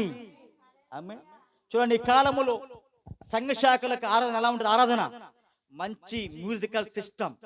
అవునా? చక్కగా వాళ్ళు పాటలు పాడుతూ ఉంటారు, చక్కగా వాళ్ళు డ్రెస్అప్ అయిపోయి తెల్లటి వస్త్రాలు వేసుకొని ఆ దూతల్లాగా వాళ్ళు చక్కగా పాటలు పాడుతూ ఉంటారు, గణపరుస్తూ ఉంటారు. ఆమేన్. ఇప్పుడు చూడండి, అసలు క్రైస్తవ సంఘ ఆరాధన ఎలా అయిపోయిందంటే, మీరు ఎప్పుడైనా కానీ సినిమా ఆడియో ఫంక్షన్ చూసారా? సినిమా యొక్క ఆడియో ఫంక్షన్ లాంచ్ ఎలా ఉంటుందంటే లైట్లు, రంగురంగుల లైట్లు వెలుగుతూ ఉంటాయి, ఆరిపోతూ ఉంటాయి, రకరకాల ఆ షోలు వాళ్ళు పెడతా ఉంటారు. కింద నుంచి ఒక మంచులాగా వస్తూ ఉంటుంది స్టేజ్ మీదకి. అవునా? రకరకాల డిస్కో లైట్లు కింద నుంచి ఒక మంచులాగా పైకి వస్తూ ఉంటుంది. ఎక్కడ? సినిమా ఆడియో లాంచ్ ఫంక్షన్లు. హల్లెలూయా. లైట్లు ఒక్కొక్కసారి వెలుగుతూ ఉంటాయి, ఆరిపోతా ఉంటాయి. ఇప్పుడు దయ్యం ఏం చేసింది? అదే సిస్టమ్ ఎక్కడికి వచ్చేసింది? ఈరోజు సంఘాలకు వచ్చేసింది. ఈరోజు రాక్ అండ్ రోల్ మ్యూజిక్, అదే లైటింగ్ సిస్టమ్. లైట్లు ఏం చేస్తూ ఉంటాయి? వెలుగుతూ ఉంటాయి, ఆరిపోతూ ఉంటాయి, లైట్లు గిరగా తిరుగుతూ ఉంటాయి. ఆ మంచు లాంటి ఒక మంచు అనేది ఆ స్టేజ్ మీదకి అది పొగలాగా వస్తూ ఉంటుంది. వీళ్ళేమో రాక్ అండ్ రోల్ మ్యూజిక్ తో వీళ్ళు పాటలు పాడుతూ ఉంటారు. హల్లెలూయా. అంటే వీళ్ళు పెదవులతో కనబరుస్తారు, కానీ వారి యొక్క హృదయం మాత్రం వాక్యానికి దూరంగా అయిపోయింది రోజు. హల్లెలూయా. చూడండి, మానవుడు ఆ యొక్క దేవుణ్ణి ఆరాధించే విధానం ఎలా చేశాడంటే ఆచారంగా చేశాడు ఇక్కడ. హల్లెలూయా. చూడండి, ఆదివారం కూడుకోవడం అనేది అది ఆచారంగా మనం చేయకూడదు, అది దేవుని యొక్క ఆజ్ఞ. హల్లెలూయా. మనం ఎప్పుడు కూడా దీన్ని ఎప్పుడైతే మనం ఆచారంగా పాటిస్తున్నామో ఆ సంఘములో దేవుడు ఉండడు, ఆ సంఘములో దేవుడు సంచరించడు. దీన్ని మనము ఆచారంగా చేయకూడదు ఎప్పుడు కూడా. ఇది దేవుని యొక్క వాక్యము, దేవుని యొక్క ఆజ్ఞది. కానీ సంఘాలు ఏం చేసినాయి, దాని యొక్క ఆరాధన విషయమును వాళ్ళ యొక్క ఆచారంగా మార్చివేశారు. లోకంలో ఉన్న ఆ సౌండ్ సిస్టమ్, ఆ లైటింగ్ సిస్టమ్, ఆ లైట్లు వెలిగి ఆరిపోయే సిస్టమ్ మొత్తం కూడా, పబ్బులో ఉండే గబ్బు మొత్తం కూడా సంఘాల్లోకి వచ్చేసిందా? చూసారా? ఎప్పుడు మీరు చూసారా? లైట్లు వెలుగుతా ఉంటే, పాటలు పాడుతూ ఉంటే. ఆమేన్.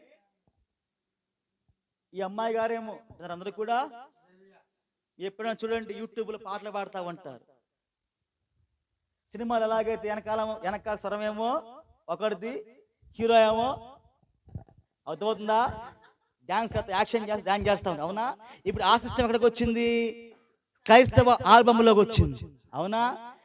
వాళ్ళు సినిమాలు ఎలాగైతే మేకప్లు వేసుకొని, ఫ్యాంట్లు వేసుకొని, టైట్ బట్టలు వేసుకొని ఆ సినిమా పాటగా డాన్స్ చేస్తూ ఉంటారు. అక్కడ ఈరోజు సంఘాలు కూడా ఈ యొక్క దేవుని యొక్క ఆల్బమ్లు ఎలా తయారైనాయి అంటే, మేకప్లు వేసుకొని, చక్క టైట్ బట్టలు వేసుకొని, ఆమె వేసుకొని వెనకాల పాట ప్లే అవుతూ ఉంటుంది.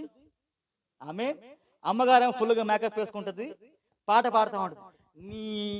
నీ యొక్క మనసు నాలో ఉండాలి ప్రభువా అని. ఏంటి ఉండేది? ఫుల్ మేకప్ ఉంటే అదవుతుందా? ఫుల్ మేకప్ వేస్తుంది, ఫుల్ లిప్స్టిక్ వేసిద్ది, టైట్ డ్రెస్ వేసిద్ది, పైగా పాట అండి నీలాగా మారాలని, నీలాగా జీవించాను. హల్లెలూయా. ఈరోజు సిస్టర్ ఏం చేశారు? పూర్తిగా దైవం పాడు చేసి పారేసింది కాలంలో కూడా. అంటే మానవ సంప్రదాయాలు, మానవ ఆచారాలు మొత్తం ఈరోజు సంఘ శాఖలకు వచ్చేసింది ఈరోజు. ఆమేన్. హల్లెలూయా. అందుకని యేసు అంటున్నాడు, ఈ ప్రజలు పెదవులతో మాత్రమే ఆరాధిస్తారు, కానీ వారి యొక్క హృదయం మాత్రం వాక్యానికి దూరంగా అయిపోయింది రోజు. అవునా?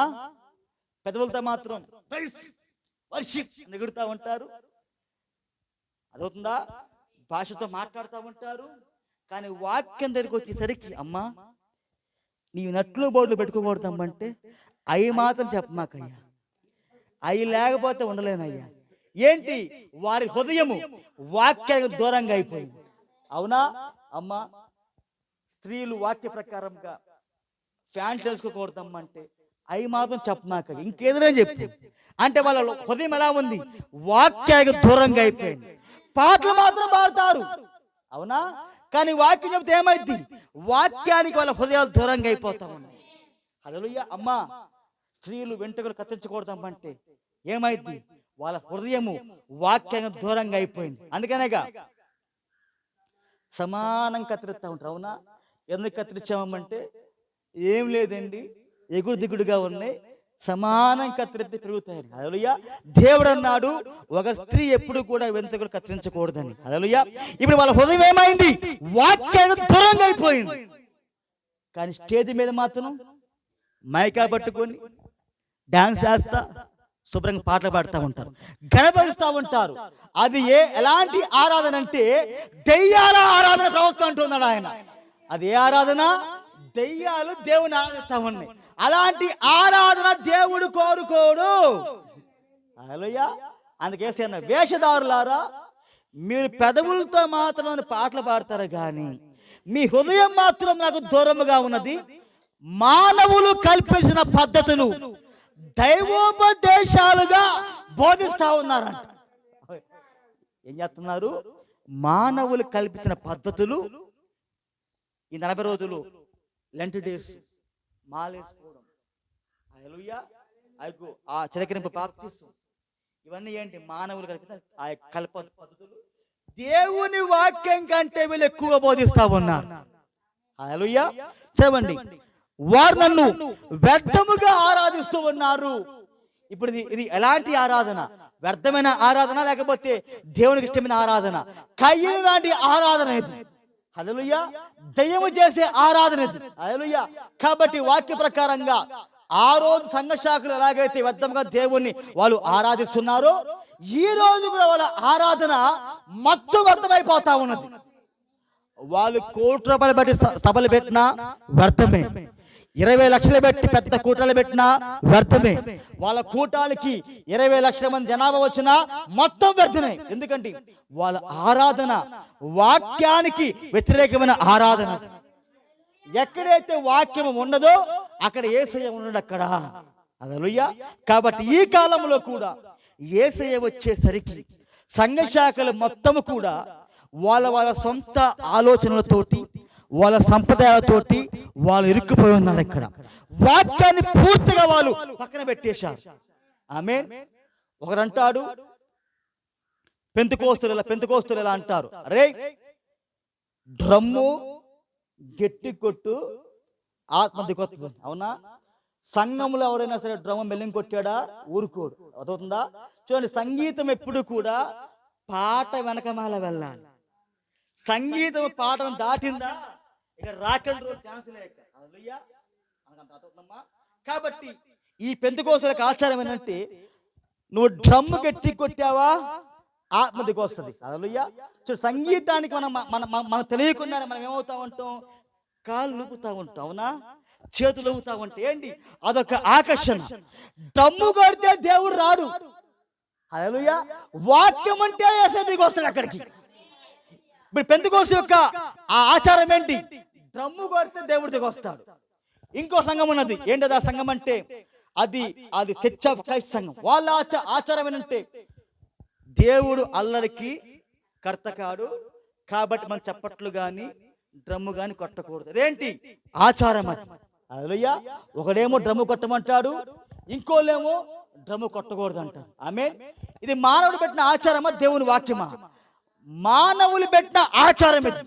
ఇప్పుడు వాక్యము కంటే వీళ్ళు ఎక్కువ ఏం చేస్తున్నారు? ఆచారాలే పాటిస్తా ఉన్నారు వీళ్ళు. అబ్బాయి వాక్యం పక్కన పెట్టి వాక్యం తర్వాత చూద్దాం అంటాడు. అవునా?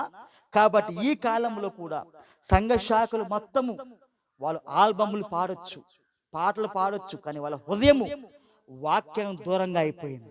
అందుకని సంఘ శాఖలలో దేవుడు లేడు ఈ చివరి కాలములో. హల్లెలూయా. చదవండి. అని యోషియా మిమ్మల్ని గురించి ప్రవచించిన మాట సరి అని వారితో చెప్పి, ఆమె జన సమూహాన్ని పిలిచి, మీరు ఈ మాటలు విని మీరు ఏం చేయాలి? అర్థం చేసుకోవాలా.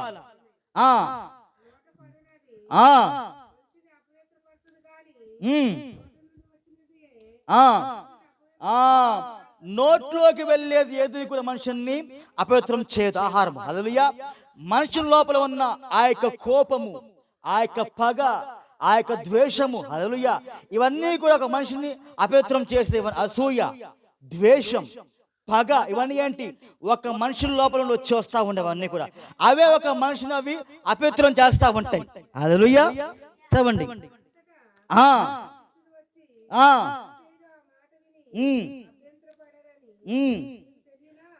చూడండి, ఈలోకి ఎవరు వచ్చారు? శిష్యులు వచ్చారు. అయ్యా, ఈ మాటలు మొత్తం దేవుడు ఎవరితో చెప్పాడు? శాస్త్రులు పరిసయ్యులతో యేసయ్య ఈ మాటలు మొత్తం ఆయన మాట్లాడుతూ ఉన్నాడు. వీళ్ళెవరు? పెద్ద సేవకులు. ఆ దేశంలో వీళ్ళు పెద్ద సంఘ శాఖలు, పెద్ద సేవకులు. ఆమేన్. ఈ మాటలు మొత్తం కూడా ఈ యొక్క వాక్యం మొత్తం కఠినంగా వాక్యముతోటి దేవుడు ఏం చేసే వాళ్ళని కొట్టిపారేశాడు. ఆమేన్. హల్లెలూయా. ఇప్పుడు శిష్యులు వచ్చి, అయ్యా, ఈ మాటలు విని వాళ్ళు అభ్యంతరపడ్డారు, మీకు తెలుసా అని యేసయ్యని వాళ్ళు అడుగుతా ఉన్నారు. ఆమె, అయ్యా, ఈయన ఎవరో తెలుసా? ఈయన రైట్ రెవరెండ్. ఈయన అంత అవుతుందా? ఈయన ఎవరో రైట్ రెవరెండ్, ఈయనేమో లెఫ్ట్ రెవరెండ్, ఈయనేమో బిషప్ గారు, ఈయనేమో బిషప్ కంటే పై ఉన్న పోపు గారు. అసలు వీళ్ళు ఎవరో తెలుసా? పెద్ద పెద్ద సేవకులు. అసలు వీళ్ళందరూ కూడా నీ మాటలు విని అభ్యంతరపడ్డారయ్యా అని శిష్యులు దేవునితో మాట్లాడుతూ ఉన్నారు. అవునా? అప్పుడు యేసయ్య ఏమన్నాడు? చదవండి.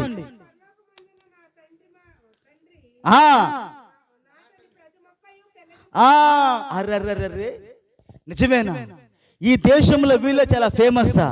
అర్రే, మనం ఎప్పుడైనా మీటింగ్ పెడితే వీళ్ళ సపోర్ట్ని తీసుకోవాలి కదా. అరే, మళ్ళా వెళ్ళిపోయారే, మళ్ళా వాళ్ళని పిలవండి, మళ్ళా బోర్డు పెట్టి బొమ్మలు గీసి మళ్ళా చెబుతామని వేసి అన్నాడా? అలా అనలా వేసి. హల్లెలూయా. అదే ఏమన్నాడు ఆయన? నా తండ్రి నాడని ప్రతి మొక్క పెళ్ళగించబడుతున్నాడు ఆయన. అంటే దేవుడి రాజ్యములో ఎవరైతే గొర్రెపిల్ల జీవగ్రంథములో ఎవరి పేర్లైతే లేవో వాళ్ళు మొత్తము కూడా దేవుడు పెళ్ళగించి వేస్తాడు ఆయన. హల్లెలూయా. ఇప్పుడు గురుగుల మొత్తం ఏమవ్వాలి? గురుగుల మొత్తం దేవుడు ఇది పీకి వేసే కాలం ఇది. ఎందుకంటే ఇది కోత కాలం ఇది. ఆమేన్. కోత కాలం వరకు కూడా రెండు మొక్కలు కూడా కలిసి పెరుగుతాయి. కానీ కోతకాలంలో అయితే ఏం చేస్తారు? ఆ యొక్క గోధుమల్ని కోసుకొని ఆ యొక్క విత్తనాలు తన కొట్టులో వేసుకుంటారు రైతు గారు. హల్లెలూయా. ఆ గురుగులు ఆ పొట్టు మొత్తం ఏం చేస్తారు? రైతు తీసుకుని పోయి అగ్నిలో కాల్చి వేస్తాడు. ఇప్పుడు ఈ కాలంలో హల్లెలూయా నా తండ్రి నాటిన ప్రతి మొక్క కూడా పెళ్ళగించబడింది అన్నాడు ఆయన. అంతేగాని అయ్యో వెళ్ళిపోయారా, రండి తీసుకురండి, వెళ్ళిపోతే ఎలాగా బోటు పెట్టి శుభ్రంగా ఇగో ఇది గోధుమలు ఇది గురుగులను గీసి చూపిద్దామని యేసయ్య అనలా. హల్లెలూయా. నా తండ్రి నాటిన ప్రతి మొక్క పెళ్ళగించబడుద్ది. యేసు క్రీస్తు నాటిన ప్రతి బాప్తిస్మ సంఘము అది పెళ్ళగించబడుద్ది. యేసు క్రీస్తు నాటిన ప్రతి పెంతెకోస్తు సంఘము అది పెళ్ళగించబడుద్ది. ఎవరైతే వాక్య ప్రకారంగా నాటబడలేదో ఆ మొక్కలు మొత్తం కూడా పెళ్ళగించబడతాయి. ఏ సంఘం అయితే వాక్య ప్రకారంగా నాటబడలేదో ఆ సంఘాలు మొత్తం ఏమవుతాయి? ఆ చిరుపు రోజున పెళ్ళగించబడతా ఉంటాయి. హల్లెలూయా. అందుకే అన్నాడు, గుడ్డి వారిని మీరు వెంబడించమాకండి. గుడ్డోళ్ళు కనుక వెంబడిస్తే మీరు కూడా పోయి నరకమనే గుంట్లో పడతారు. హల్లెలూయా. ఎంత మీకు అర్థమవుతుందమ్మా? కాబట్టి ఇది ఏ కాలము? ఇది కోత కాలం. ఇది అన్ని కలిసి ప్రకటించే కాలము కాదు. ఇది వాక్యమే విశ్వాసిని అవిశ్వాసిని వేరు చేస్తా ఉంటది. ఇది కోత కాలం. ఇది ఇప్పుడు దాకా అన్ని మొక్కలు చక్కగా కలిసి పెరుక్కుంటా వచ్చాయి, గోధుమలు గురుగులు మొత్తం కూడా. అవునా? గోధుమల మీద వర్షం పడింది, గురుగుల మీద కూడా అదే వర్షం పడింది. హల్లెలూయా. అదే పరిశుద్ధ వర్షముతోటి వీళ్ళిద్దరు కూడా సంతోషంగా ఉంటూ ఉన్నారు. కానీ ఇది ఏ కాలము? ఇది పెరిగి వేసే కాలం. ఇది కోత కాలం. ఇది హల్లెలూయా. అందుకని ఈ చివరి కాలములో దేవుడు ఆ యొక్క 5 రకాల పరిచర్లనే తన దూతను పంపించాడు ఆయన. ఈ వాక్యమే విశ్వాసిని అవిశ్వాసిని వేరుపరిచే వాక్యం ఇది. హల్లెలూయా. దేవుని వాక్య ప్రకారముగా ఏ సంఘం అయితే నాటబడద్దు ఆ సంఘము అది పెరికివేయబడిద్ది. దేవుని వాక్య ప్రకారముగా ఏ కుటుంబం అయితే కట్టబడుతూ ఆ కుటుంబాలు పెరిగివేయబడతవి. దేవుని వాక్య ప్రకారముగా ఏ వ్యక్తి అయితే జీవితాన్ని కట్టుకోడో ఆ వ్యక్తి జీవితాలు దేవుడు పెరిగి వేస్తా ఉంటాడు ఆయన. హల్లెలూయా. ఇది చివరి కాలము, ఇది కోత కాలం. ఇది ఆమేన్. కాబట్టి ఆ కాలములో సంఘ శాఖలు యేసు వచ్చేసరికి మానవుని ఆచారములు మానవుల సంప్రదాయాల్లో వాళ్ళు పూర్తిగా మునిగిపోయారు. ఈ కాలంలో కూడా మానవ ఆచారాలు మానవ సంప్రదాయాలు పండుగలు హల్లెలూయా క్రిస్మస్ పండుగ కావచ్చు ఏదైనా కావచ్చు పండుగలు సంప్రదాయాలు వాక్యము కంటే మానవ సంప్రదాయాలకు వీళ్ళు ఎక్కువగా ఆచరిస్తూ ఉన్నారు. హల్లెలూయా. అందుకే వీళ్ళు పాటలు పాడొచ్చు, పాటల క్యాసెట్లు చేయవచ్చు, సిడీలు చేయవచ్చు, ఆల్బమ్లు చేయవచ్చు, కానీ వాళ్ళ హృదయము వాక్యానికి దూరముగా ఉన్నది. హల్లెలూయా. కాబట్టి ఈ కాలములో దేవుడు ఎవరినైతే నాటలేదు ఆ మొక్కల్ని కూడా పెళ్ళగించే కాలం ఇది. హల్లెలూయా. మరి దేవుని వాక్య ప్రకారం నాటపడతామా లేదా మనం దూరంగా వెళ్ళిపోతామా? ఆచారములో ఉండకూడదు, ఎప్పుడు కూడా వాక్యములో ఉండాలి. ఆచారంలో దేవుడు ఉండడు, దేవుడు వాక్యములో ఉంటాడు ఆయన. హల్లెలూయా. ఇప్పుడు మనము సరి అయిన వాక్య మార్గంలో ఉన్నాం ఈరోజు. ఇప్పుడు మనం సరి అయిన వాక్య సిద్ధాంతంలో ఉన్నాం ఈరోజు. సంఘ శాఖలు వాక్యానికి వ్యతిరేకమైన సిద్ధాంతంలో ఉన్నారు. అందుకనే వాళ్ళు 666 ముద్రలోకి వెళ్ళిపోయారు వాళ్ళు. కానీ ఈరోజు ఆయన వదను దేవుడు ఏం చేస్తా ఉన్నారంటే ఆయన పరిశుద్ధాత్మనే ముద్ర వాడికి ముద్రిస్తా ఉన్నాడు ఆయన. అందుకని వాక్యం అంటున్నది విమోచన దినం వరకు మీరు పరిశుద్ధాత్మ చేత ముద్రించబడి ఉన్నారు. హల్లెలూయా. సంఘ శాఖలేమో 666 ముద్ర, అది మృగం యొక్క ముద్ర. వధువునేమో దేవుడు ఆయన ఆత్మ చేత ఆయన ముద్రిస్తూ ఉన్నాడు ఆయన. ఎందుకంటే వధువు ఆచారములో లేదు, వధువు లోకములో లేదు, వధువు రోజు వాక్యములో మాత్రం ఉంది. ఈమెలో వాక్యం ఉంటది, వీరు వాక్యములో ఉంటారు. కాబట్టి వాక్యములో ఉన్న వారు మాత్రమే రేవతిని ఎత్తబడతారు. వాళ్ళు ఆచారముల్లో సిద్ధాంతములలో ఇరుక్కుపోయిన సంఘ శాఖలు వారు ఇక్కడే విడబడతారు. వాళ్ళు హల్లెలూయా. మనం ఎత్తబడతామా వాక్యములో ఉండి, లేదా మానవుని ఆచారకు లోబడి సిద్ధాంతము లోబడి ఇక్కడే ఉండిపోతారా? ఎత్తబడాలి. ఈరోజు ఇది ఎత్తబడే కాలము, ఇది కోత కాలం. ఇది దేవుడు ఎందుకని వాక్యముతోటి ఆయన వేరు చేస్తున్న కాలం. వాక్యమే వేరు చేసేది. హల్లెలూయా. ఎత్తబడతాం. హల్లెలూయా. దేవుడి వాక్యం దీవించును గాక. తల వంచుని ప్రార్థన చేసుకుందాం. దేవా, నీకు లెక్కలేని వందనములు, స్తుతులు, స్తోత్రములు, స్తోత్రములు, స్తోత్రములు ప్రభువా. ఇంతవరకు మరి కొద్ది మాటలు నువ్వు మాతో మాట్లాడావు తండ్రి. నిజమే యేసయ్యా, ఒక రోగిని నీవు వాక్యము ద్వారా స్వస్థపరుస్తావు, ఆ యొక్క సంగీతం ద్వారా స్వస్థపరుస్తావు, ఆ యొక్క అద్భుతం ద్వారా నువ్వు స్వస్థపరుస్తావు తండ్రి. నువ్వు స్వస్థపరిచి యెహోవా రాఫాగా ఉన్నావు యేసయ్యా తండ్రి. మరి ఆ యొక్క మనిషి కుమారుని రాకడలో, ఆ మొట్టమొదటి రాకడలో యేసయ్యా నువ్వు వచ్చేసరికి ఆ సంఘాలు మొత్తము కూడా, ఆ శాస్త్రులు, పరిసయ్యులు, హేరోదీలు తండ్రి, ఆ ప్రధాన యాజకులు అందరూ కూడా తండ్రి అయ్యా మరి దేవుని వాక్యము కంటే వారు మానవులు కల్పించిన ఆ పద్ధతిలో ఇరుక్కుపోయారు తండ్రి. మానవుని ఆచారములకే వాళ్ళు ఎక్కువగా స్థానం ఇస్తూ ఉన్నారు. దేవుని వాక్యాన్ని వాళ్ళు పూర్తిగా శక్తిహీనంగా చేసేసారు ప్రభువా. దేవుని వాక్యాన్ని పూర్తిగా ప్రభువా వాళ్ళు ప్రభావం లేదని చేసివేశారు తండ్రి. నిజమే, అందుకనే నువ్వు ఆ కాలంలో ఉన్న సేవకులను గద్దించావు తండ్రి. వాళ్ళు వేషధారులను అన్నావు ప్రభువా, వేషధారులను అన్నావు తండ్రి. ఈ కాలంలో కూడా ప్రభువా తండ్రి మరలా నువ్వు మనసుకు మాడుగా వచ్చేసరికి తండ్రి, ఈ కాలంలో కూడా ప్రభువా మరి సంఘ శాఖలు సంఘాలు వాళ్ళందరూ కూడా తండ్రి వాక్యానికి వ్యతిరేకంగా ఉన్న ఆ సిద్ధాంతములో వాళ్ళు వెళ్ళిపోతున్నారు ప్రభువా తండ్రి. వాళ్ళు దాంట్లో విరికిపోయారు తండ్రి. ఆచారములు, ఆ సంప్రదాయాలు, ఆ పండుగలు, ఆ యొక్క మాలలు, ఆ యొక్క ప్రభువా ఆ యొక్క వర్ధంతులు అయ్యా మరి ఆ యొక్క తండ్రి ఆ యొక్క పుష్పతి ఫంక్షన్లు అవన్నీ కూడా ప్రభు ఒక ఆచారంగా చేస్తున్నారు తండ్రి. నువ్వు ఆచారములో ఎంత మాత్రము కూడా ఉండే దేవుడు కాదు ప్రభువా, నువ్వు వాక్యములో మాత్రమే ఉండే దేవుడుగా ఉన్నావు తండ్రి. అందుకే నీవు ఈరోజు సంఘ శాఖకి నువ్వు బయట ఉన్నావు యేసయ్యా. వాక్య ప్రకారంగా నీవు ఈరోజు ఆ సంఘ శాఖల బయట నిలబడి ప్రభువా ఆ యొక్క పిలుపు నువ్వు కొడుతూ ఉన్నావు తండ్రి. ప్రభువా మరి వారైతే సిద్ధాంతములలో ఆచారములలో బిజీగా అయిపోయారు ప్రభువా. ఈరోజు మేము అయ్యా ఒక చిన్న మందను ప్రేమించి, ఒక చిన్న గుంపును ప్రేమించి ప్రభువా జగత్తు పునాది వేయబడకమునుపు ఆ దాచుకుంచిన ఆ గొప్ప మర్మములు మొత్తము కూడా అయ్యా మరి ఎందుకు పనిగాని మాకు నువ్వు బయలుపరుస్తున్నావు తండ్రి. దేవా మరి అందరు బట్టి వందా తెలుసుకుంటున్నాం ప్రభువా. ఇది కోతకాలము యేసయ్యా, ఇది గోధుమలు పురుగులు, ఇది వేడయ్యే కాలము తండ్రి, ఇది కలిసిన కాలము కాదు ప్రభువా. ప్రభువా ఏ సంఘం అయితే, ఏ కుటుంబం అయితే అది వాక్య ప్రకారంగా నాటబడతావు ప్రభువా తండ్రి, నాటిని ప్రతి మొక్క ఇది పెళ్లగించబడే కాలము తండ్రి. ఇది దేవుని వాక్య ప్రకారంగా నాటబడిన ఏ పెద్ద సంఘమైనా కానీ ఇది పెళ్లగించబడే సమయం ప్రభువా. మేము అలాంటి భయంకరమైన కాలములో, అలాంటి గొప్ప కాలములో మేము జీవిస్తున్నాము తండ్రి. నిజముగా మేమందరము కూడా ఇక్కడే వదిలిపెట్ట వేయబడకుండా ఆ గొప్ప ఎత్తబాటులో మేమందరము కూడా ఉండే ఆ గొప్ప కృపను మా అందరికీ మనం ప్రార్థిస్తున్నాము తండ్రి.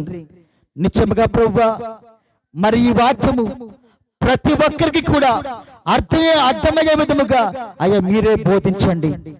మరి ఆ కాలంలో ఏం జరిగిందో ఈ కాలంలో కూడా అదే జరుగుతా ఉంది ప్రభువా.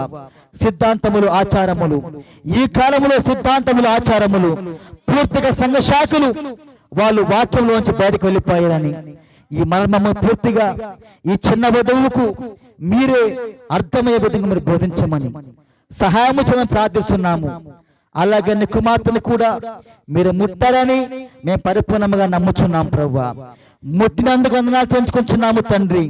నువ్వు స్వస్థపరిచే యెహోవా రాఫాగా ఉన్నావు ప్రభువా. నీకు అసాధ్యమైనది ఏది లేనే లేదు యేసయ్యా. నిత్యముగా ఈ కుటుంబాన్ని దీవించండి. ఇక్కడ కూడి ఉన్న ప్రతి ఒక్కరిని మీరు దీవించండి. ఈ చుట్టుపక్కల ఉన్న కుటుంబాలను ప్రతి గృహాన్ని కూడా మీరు దీవించని ప్రార్థిస్తున్నాము. వారు నిన్ను తెలుసుకొని నిన్ను అంగీకరించి ఆ యొక్క మరణములోంచి ఆ యొక్క నిత్యజీవములోకి ప్రవేశించే ఆ గొప్ప భాగ్యమును ఇక్కడ ఉన్న మాకు ఈ చుట్టుపక్కల ఉన్న వారికి కూడా దయచేయమని మరి దీవించి ఆశీర్వదించమని యేసుక్రీస్తు నామములో ప్రార్థించి అడుగుచున్నాము.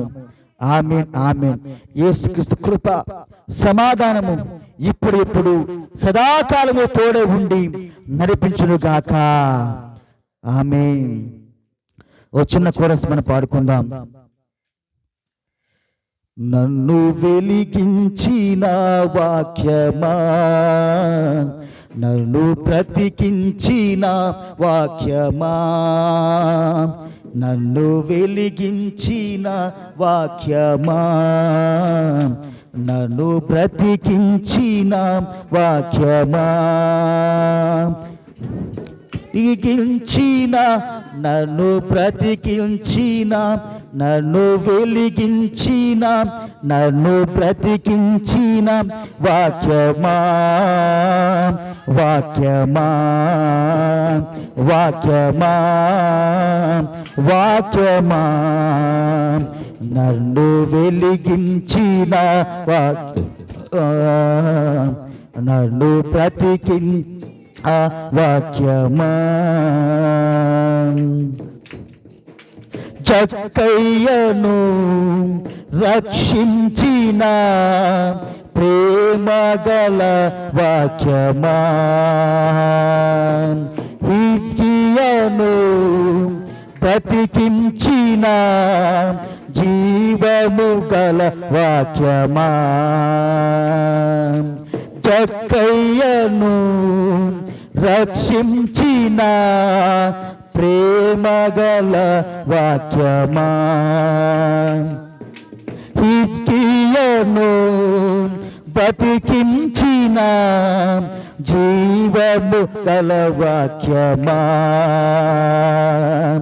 రక్షించిన బ్రతికించిన, రక్షించిన బ్రతికించిన నీకు సాధ్యమే వాక్యమా, నీకు సాధ్యమే వాక్యమా, వాక్యమా, వాక్యమా, వాక్యమా, వాక్యమా, నన్ను వెలిగించిన వాక్యమా, నన్ను బ్రతికించిన వాక్యమా, నన్ను బలపరచిన, నన్ను స్థిరపరచిన, నన్ను బలపరచిన, నన్ను స్థిరపరచిన వాక్యమా, వాక్యమా,